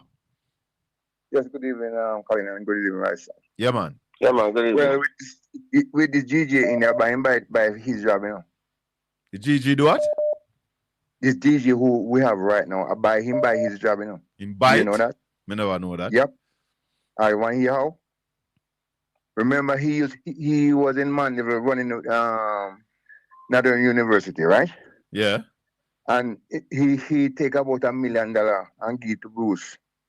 through an election. Me don't know about that. Me don't know that. Well, no. Well, Manchester me come from. I'm Me telling you. don't know that. Me just I said me don't know that. Rally, you know that? Just listen. All right, just listen. We don't know that. I respect you for that. Colin, I respect you for that. And we don't know that. But all right. And so, if you right, don't have you have evidence for that? Well, go on, man. Okay, why he have to move? Why he have to sell his house on Mandeville? I'm gonna sit me or Because him never want to live on Mandeville. I know one. The Governor General. Hold on. The governor. You know, so the Governor General go to the school where me go. Which one? Me don't know, but he will work. Fruitful. The Governor General and my mother. Hold on, the Governor General and my mother go to school at the same time, at the same school. That's good. So me not go run you down with that guy. You are telling me something where I don't know. But when me I tell you, the Governor General love Portland and St. Mary. What me I tell you what go on? I shaking shit on Northern University. Me don't know about that, Carla, and you see the fact that... Me not tell you, all right, listen. No, you have the evidence. It's alleged then. It's alleged then. Hold on. You have evidence to that? It come on a Mandeville. All the things come on where not true. You know how much things people chat where not true? That's why nobody from the Western College we in the man will do not from the Seventh-day Adventists in Manchester do not rate him. Well, I don't know that. It's common, that's what he do. So he give Bruce the money, so he buy the job. $1 million no money for run politics, brother. At that time, bro. At that time was from look when that's the first time when Bruce win Sister P. All right. He took out the money out of Western College and put in an election in a politics. And ask anybody who listen to program now from Manchester will tell you that. All right? Hold on. Devon, we never said the Prime Minister can fire the GG. We never said that. But we say if the Prime Minister want get rid of the GG, him just call him and say send your resignation come. He can. Put in your resignation.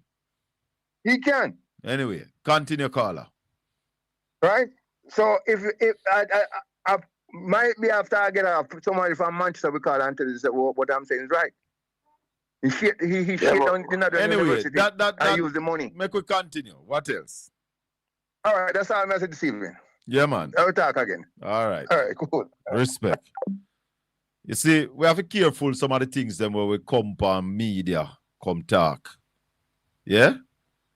Because at the first me I hear that and unless you have... And that's irrelevant right now. Exactly. Fact-based thing we're talking about. That's if you don't have documentary proof, yeah, man. we're begging you, please. Please. Yeah, man. Yeah? Yeah. Yes, listeners and viewers, we're talking about the Jamaican economy. We're talking about where Jamaica is going as a nation. We're talking about the lack of leadership shown by this present administration. We're talking about the country's infrastructure being deteriorating. And we're talking about the fact that we have a government that overpaid on our debt by over $100 billion while the country's infrastructure deteriorate. Go ahead. And then Beryl and Melissa does do the rest. Yeah, man. That's destroyed.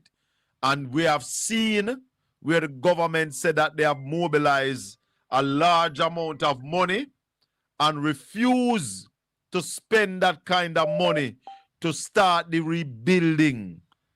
Almost a year after the hurricane, we have not started the rebuilding of our infrastructure. Caller, good evening and welcome. Good evening, Colin. Good evening, Mr. Ralston. Yes, sir. Good evening. Blessed to all the listeners. Colin, I have a few things to mention. It all goes to a lot of things, including property and everything. Do you notice the Prime Minister? There's a lot of things that he don't pay attention to or interested in to make better because he tried to make them deteriorate and then he get rid of them by some way. Unlike water. Water, he's not paying attention to water. That's check that off. That's gonna be privatized in no time. Hospital, it's even the same thing. He's gonna privatize those.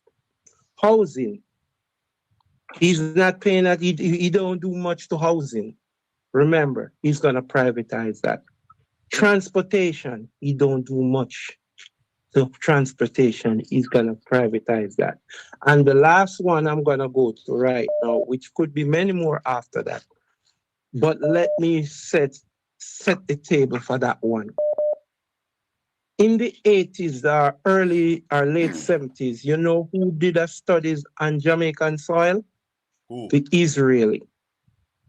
The Israeli did a studies on Jamaican soil and says that Jamaican soil is so potent, you don't need more than a square to be a multi-millionaire to do it in farming.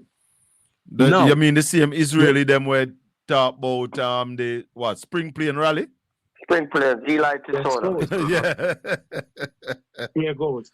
Okay. So what I'm trying to set here, you notice Jamaican, he's not doing much about farming either. So that will be going. And you notice this is happening not only in Jamaica, but even in America right now, where you have big people, the farmers who have maybe thousands of acres is losing it, and big corporation is buying it up and turning it into mega farm. You notice where the prime minister is going now, everything you want to do, mega city and this. So there goes mega farm will soon come to Jamaica because you don't need thousands of acres, which the Israeli already studies. You don't need thousands of acres to do farming. So all what is going on with this prime minister not paying attention to farming is to have the farmer disinterest, get not interested in it no more, and he go around and take over the farms and sell it out to the mega farmer who want to do mega farm. And you notice the Israeli are deep in Jamaica right now. Transportation, look, you can see what is going on in transportation right now is frustrating all the taxi driver and all those. So you know that is going as well because the Indians are interested in that. So it's a lot of things to see where the prime minister So is hold on. Based on what really you are wants to do. saying, based on all that you are saying, the prime minister is working against Jamaicans. That's what you're telling us? Correct. Correct. You think so, Raleigh? I'm saying it.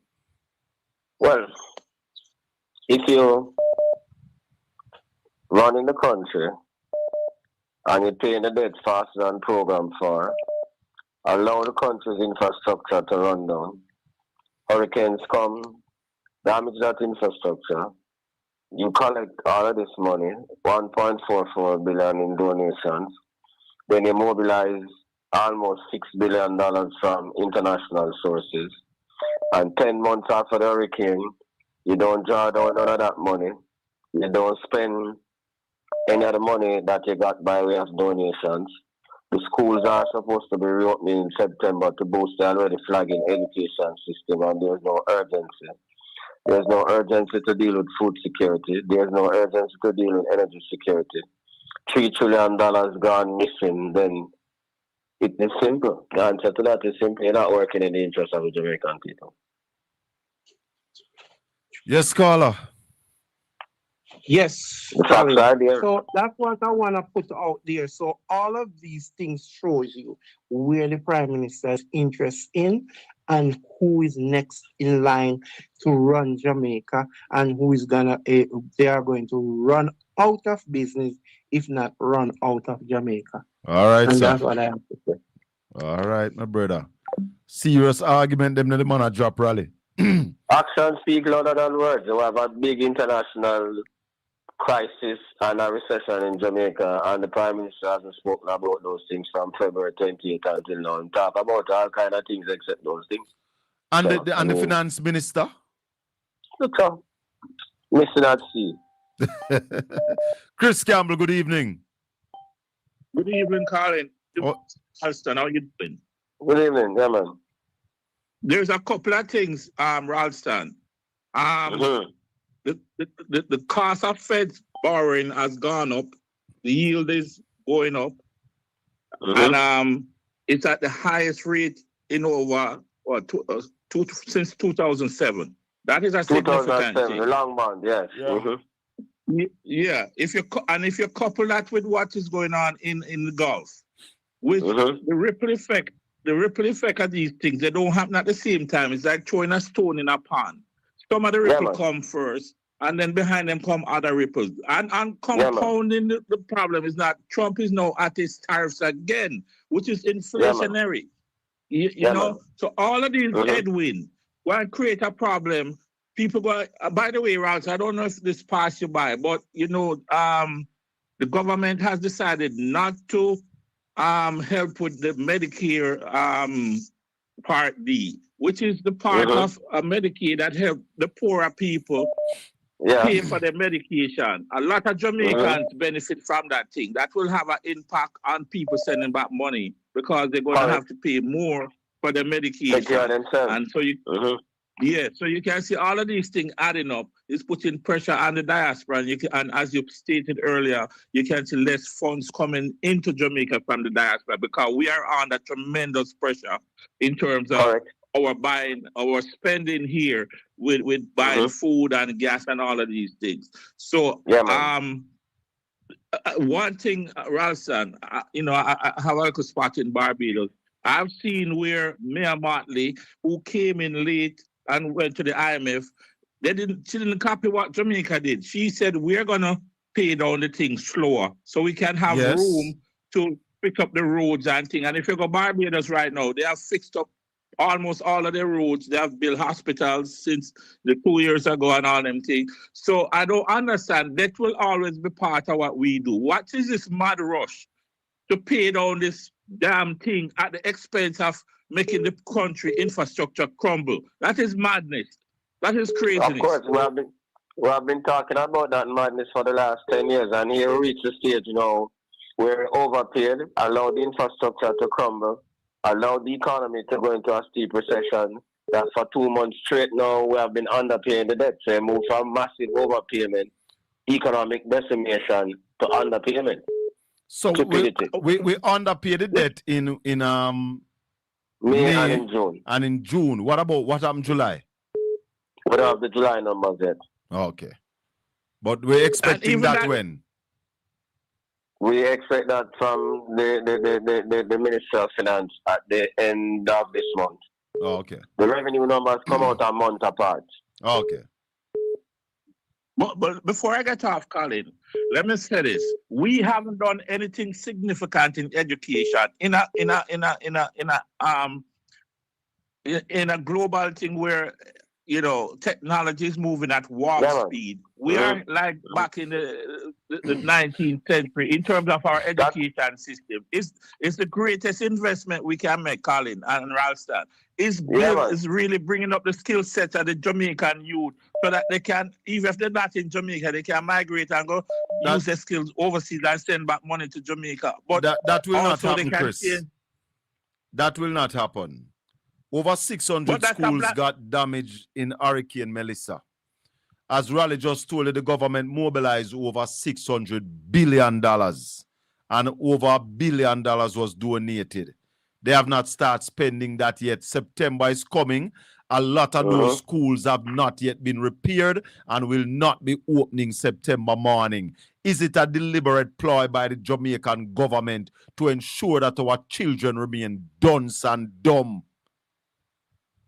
Well, we have a plantation economy, you know, which is predicated on tourism. And we know that in tourism, they don't really care that if you're educated, because most of the people in tourism are spread bed and, you know, waiters and them things. So they don't care at the end of the day. You're right. We are investing the money in where we think it's cheapest. Not putting the money to develop the real skill set that we need to compete in this global economy. Anyway, guys, great program as usual. Thank you, brother. Blessings. Yeah, man. Blessings. Raleigh, Jax from Jacksonville is saying that, hold on, caller, is not that the government, the Prime Minister is planning anything against the Jamaican people. but it's incompetence of the Prime Minister and more incompetence from his lieutenants around him why these things are not happening. They are not capable. We have unconscious incompetence, I agree. Unconscious incompetence. Yeah, man, they're not even conscious that they're incompetent. Let me show you a simple example. As stupid as Trump is, the world knew that Kevin Walsh would be the Fed chairman 2 months before. Yes. Because you need to announce those things before, so you have the backward and forward in conversation in order to build confidence. Yes. We have a finance minister who know that the governor of the Bank of Jamaica have a 7-year term. We have a date when he's supposed to leave. And then you appoint a governor the day before the governor is supposed to leave. Then 2 days before them have a major decision to make. And then you have a man who you appoint over a man who was just an inch away from becoming the governor. Tell me how competent that is. And but every time they are supposed to name somebody in these high-ranking position, you remember the Chief Justice position? Yeah, man. Nika time. Yep. Yeah, and then they want to name him acting. Yep. Incompetence, man. Before I come to your call out, ask Ralston, how long does the government have to continue underpaying on its international loans before the multinational intervene? Well, the multilaterals are not going to intervene. What is happening is that the ratings agencies are going to downgrade them. And then the interest rate to borrow will be higher. And how long do we have before we see the I rating believe agents if that continues up until in the September period, we are going to get a downgrade. You see, we're paying up in July. We're paying full. Well, based on how the revenues are running, I don't see how that is going to be possible unless they're going to go again, tarnish the country again by cutting the capital budget and cutting spending again in order to make the debt payments. So that means slower growth and more poverty. This 30 billion borrow on Friday, is it because the revenues are slow in coming in? Yeah, man. So this $30 billion Friday was not really planned, was not budgeted for? Well, no, that was a part of the original 247 billion, but they are going to end up borrowing more than 247 billion in order to make up for the revenue shortfall. Oh? And we still don't hear nothing about no supplementary budget yet? No. Is it that the government is ashamed of what is happening, why they're not moving faster to deal with a supplementary budget? We've been calling for that right after the budget was read because we know that the budget was not credible. Is it that they are ashamed? Not only the government, but all of their advisors. That's why everybody are so silent. Not only the government itself, all the advisors and the sycophants who used to boost them up. Everybody quiet now. Caller, good evening. Welcome to the Colin Bell Show. You're live on Portland Spice TV. Colin, good evening. Can you hear me clearly? Clearly, yes. Yeah. Good evening to you and good evening to Ralston. First thing, Colin, before anything, does Ralston have another radio program on where he educates people on what is happening with the economy? Yeah, man. Ralston kind of is on RGR 5 days a week. Well, 6 days a week. He's on Mondays to Fridays from 12:30 to 1 p.m. And Which Sundays. one of the RGR stations? RGR 94 FM. RGR 94 FM. Thank you. And Sundays is on what time, Raleigh? 12:30 to 1 12:15 to 1 p.m. 12:15 to 1 p.m. And 12:15. And the weekday programs? 12:30 to 1 o'clock. All right. Reason why I say that, Ralston, Colin, a lot of people in the diaspora do not know what's happening in Jamaica. And Ralston is like blood transfusion. Well, invite them to Portland Spice TV. Ralston spend the longest time here. Yeah, that's the reason why, Colin, because it's when you wasn't away the other day. You know me, Colin. The people who I have referred your program to, if you know the amount of calls I got asking what happened to Colin, I say coming back to just to let you know that. Yes. And let me further stress that a lot of people in the diaspora do not know what's really happening in the country. We still need to find a way of getting the news to them. Case in point being 2 people since this Cooper Spend thing came up the other day, Colin, you know my background with certain things, looking at stuff, and when I had to hammer away at them, you know what they backed off and said? Well, I don't really know what's going on in the country. how can you be making these accusations and these comments and you don't know what's happening? I don't know what's happening. You know, I mean, a couple of things real quick. With time is limited. The economy and the understanding of the economy, especially to the people in the diaspora, is very important. Well, it Okay, should, and this is where Ralston, your program and it should Ralston. not just be to the people in the diaspora, and that's one of the problems we're having in Jamaica. As a caller said it this evening, you know, the people in the diaspora have more interest in Jamaica than Jamaicans themselves. Which is sad. Which is sad. So I'm getting to that. The reason why I said that is if the people in Jamaica are not hearing it, and we here who have a little bit of understanding of economics and all that kind of stuff, can call people in Jamaica and our relatives calling and complaining, and we are saying to them X, Y, Z, and they're dumbstruck. It is sad. Yeah. It is sad, you know. And real quick, Ralston, I like the spin you put when that, well, you really explained it, you broke it down to that caller who called and he mentioned all the things that we see are happening in Jamaica. Colin, and I'm going to go through this and leave one word with you. Remember the word Soweto, South Africa. What is happening in Jamaica now? You find an encirclement of everything which is pushing the local economy out of the hands of the poorer and the smaller man. Everything that the caller said that's being neglected by the government is obvious, becoming a reason for overseas investors to come in and get in there and control. Somebody sent me a video today of a Caucasian woman walking a stretch of road, and she was walking for 40 minutes in St. Anne, and she said she couldn't get to a beach that's a public beach. 40 minutes the woman was walking. So when all of these interests get shut down, gobbled up by foreign investors, that is where that callers' calls are being made plain and straight. Because then, pretty soon, what we're going to have is it's going to have a bulldozer effect, Colin, Ralston, where the local people, the poor people, are going to be pushed into the mountain and have to live like maroons. When you come down over the hills to get a little food supplies and medical supplies, they're going to be like cudgeled and beaten. And if they try to go to the beaches, they're going to be repelled. Yes. And that is slowly pushing Jamaica into a Soweto kind of state. Remember that days, Colin, Ralston? Yes. And I say this. And lastly, I will say this. Lastly, I will say this. Colin, you know what my exploits were a couple years ago? Yes. This operation that went down the other day down the street in Trelawney has some serious significance. Very serious implicating significance, the way it was done. Yeah, man. 2 a.m. in the morning. Yeah, man. With the denied support structure. Yeah, man. Take out the man them. Yeah. Okay.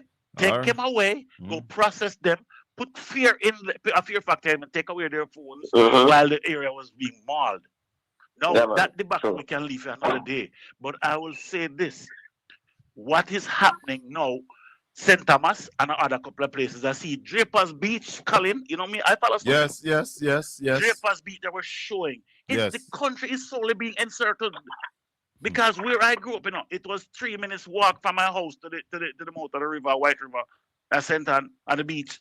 I go down the other day, it's like everywhere you go, you cannot reach anywhere. And driving from Otres to Montego Bay, you see fences, you see walls. All right, we hear about the plan for we hear about the plan for the South Coast. So they're being encircled and bulldozed back to the hills. Blessings. Yeah, and I'm gonna spread this word and keep up the good work, Ralston, Colin, Brethren. You can't take off so long next time, yeah? No, not for now. All right. Cool. Little more, yeah. Monday, August 17, 2026. People's National Party candidate files constitutional motion asking the Supreme Court to void the seat of Prime Minister Andrew Holness and to order fresh election for the West Central St. Andrew constituency. Lawyers representing residents of Cooper's Pen, Trelawney filed lawsuit accusing the state of breaching their constitutional rights. Firearms and Narcotics Investigation Division says it is seeing some new and emerging trends in narco-trafficking. Justice Minister says for courts to be built through the National Reconstruction and Resilience Authority, NARA. In business news, Brian Langren appointed new Bank of Jamaica governor. The discussion said... That's what I wanted to play. Somebody in the chat room asking me if the Bank of Jamaica governor has been named. Brian Langren is the new governor of the Bank of Jamaica. And Raleigh said he was preferring to have Dr. Wayne Robinson. Mr. Longgreen is a PhD too? Yeah. Oh, okay. All right. But Dr. Wayne Robinson have more experience. One has 15 years and 7 months experience. One has 35 years experience. One was never named as a governor while he was at the bank. And one was named as deputy governor in 2016 and then senior deputy governor in 2020. Mr. Longgreen has been at the bank. Is at the bank presently? Or he was out and now brought back? He was out of the bank and elsewhere. Out for how long? He left in 2016. And he's now brought back as governor. Yeah. Over the man who was senior deputy governor 1 inch away from the governorship. I wonder if this man is up to speed with all that is happening right now. No. No. All right, we'll take one more call before we wrap up now. Go ahead, caller. Hello? Yeah, hello, what's up? Yes, caller, go ahead. Yeah, man. No one if you calling, you need to get back like a little slang with Andrew when I pray and saying done all the wickedness to Jamaican people and something there. Yeah, man, them things so out there. Know. Yeah. And also when them say them will take back Boston Beach for the campaign, if you can recall that. All right. So them people they on the team take up all our beach them calling, you understand? Yeah. Yeah, and also really Arta General me kinda stick with Marsh, where Marsh is still be honest with you, you know, because I don't know about the bus and stuff yet. I need to hear about the bus scandal. Yeah, man, we need to by hear that, September, you know? the Auditor General told us between July and September, she will release her finding on the buses. So we're waiting till September. All right, one more small point, Colin. Yeah. All these talk Flight Green was on all the time about agriculture the best we ever seen. But we not import, Colin. So me can't understand you that. You mean export? We're not gonna export. Yeah. Me not no export, Colin. The farming now go on, brother. Food security is in trouble. Colin. Yeah. And in come and talk him do this and that, Colin. So me can't understand. Hold on the caller. Where's the rally? Agriculture was down by 17% during the first quarter and by 17.6% during the second quarter. So we have an exporter in our produce. And we not produce nothing. Yeah. But what the caller is saying is that Flight Green was beating up him mouth. Where is he now? Well, we don't have beer talk, the whole thing had to start. Man. All right, brother. Caller, a little more. Call me tomorrow evening. Obi, final call. Obi. Yeah, Colin. Yeah, man. Colin? Yes, Obi. Yeah, man. You hearing me, Colin? Loud and clear. Colin. Your background kind of noisy, but we're hearing you. Are you hearing me? Yes. Oh. Hello? Yes, Obi, we're hearing you. Your background noisy, but we're hearing you. All right, quickly, just a minute. I was talking to someone out of the BOJ, a senior person, and I won't divulge the sex of the person. I'll say the person basically inject something in the conversation because I was saying, Dr. Wayne Robinson, based on his experience and position in the bank, that he would have been the most suitable candidate.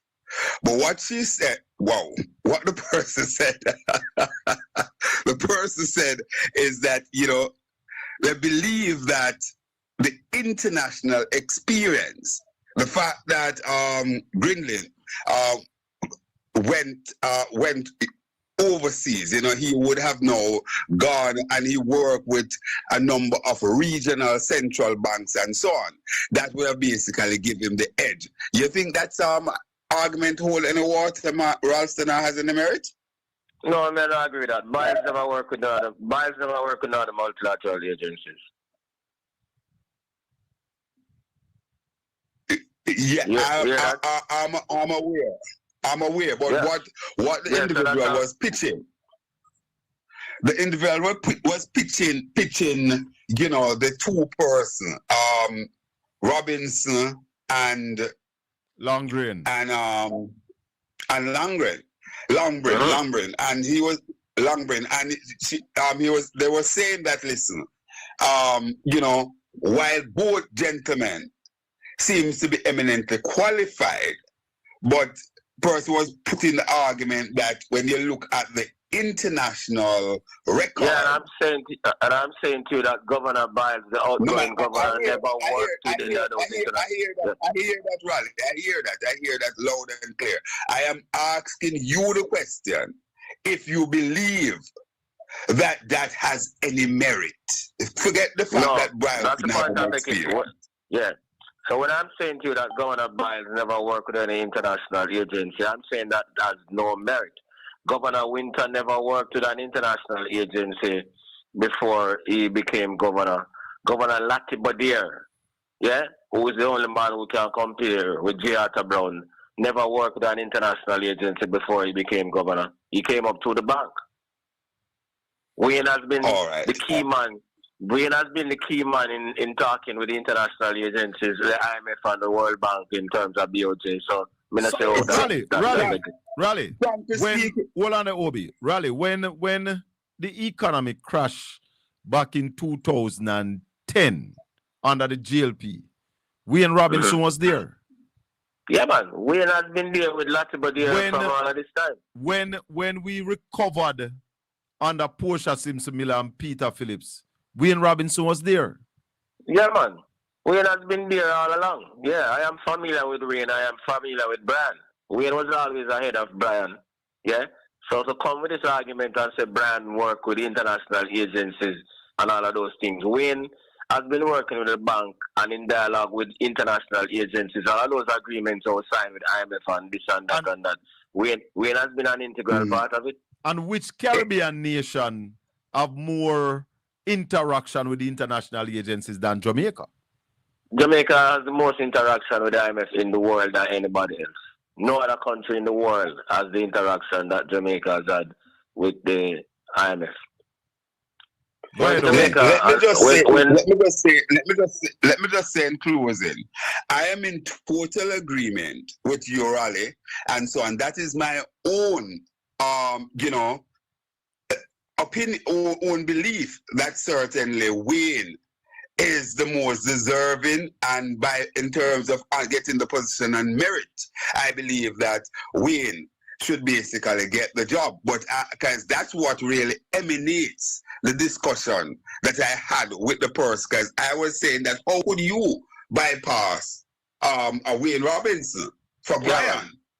And the conversation, basically a healthy conversation we had.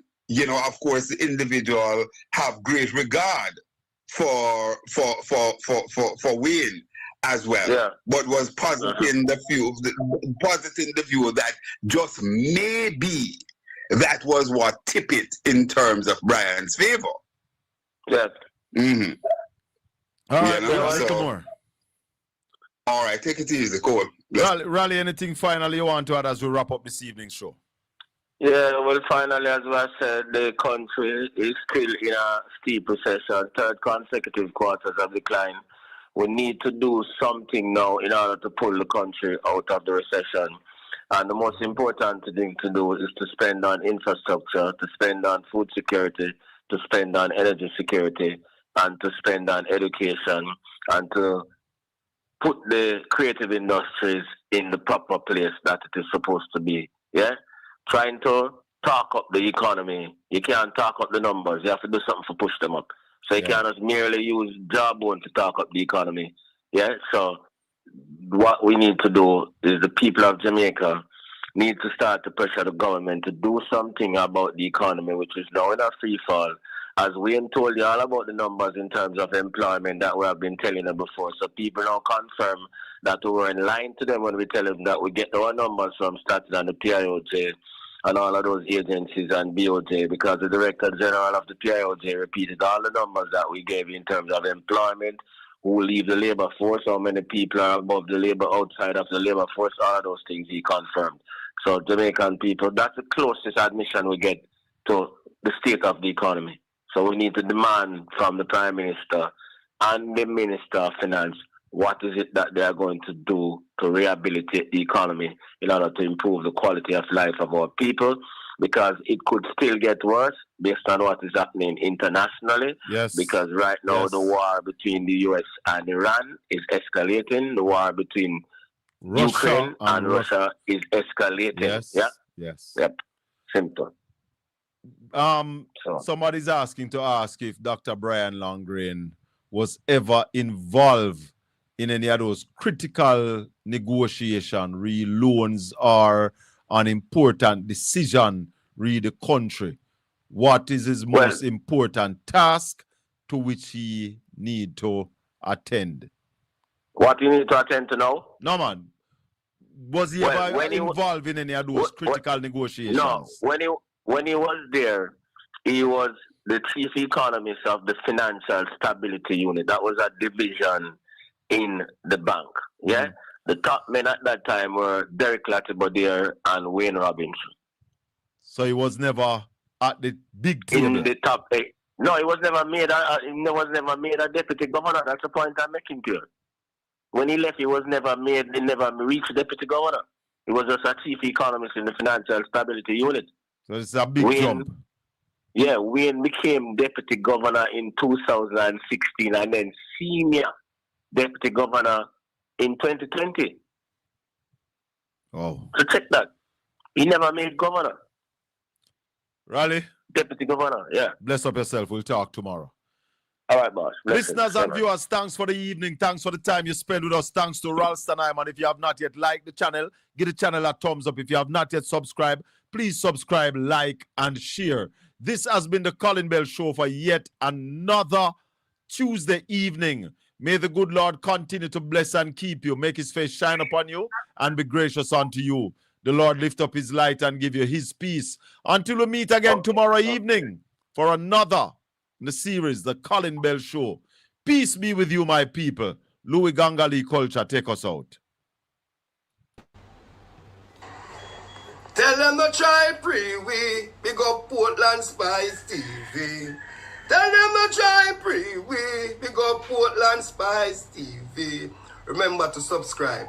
See, Portland Spice TV, Louis Culture say it once and I say it again. Portland Spice TV. We are going to hold them and pop it up.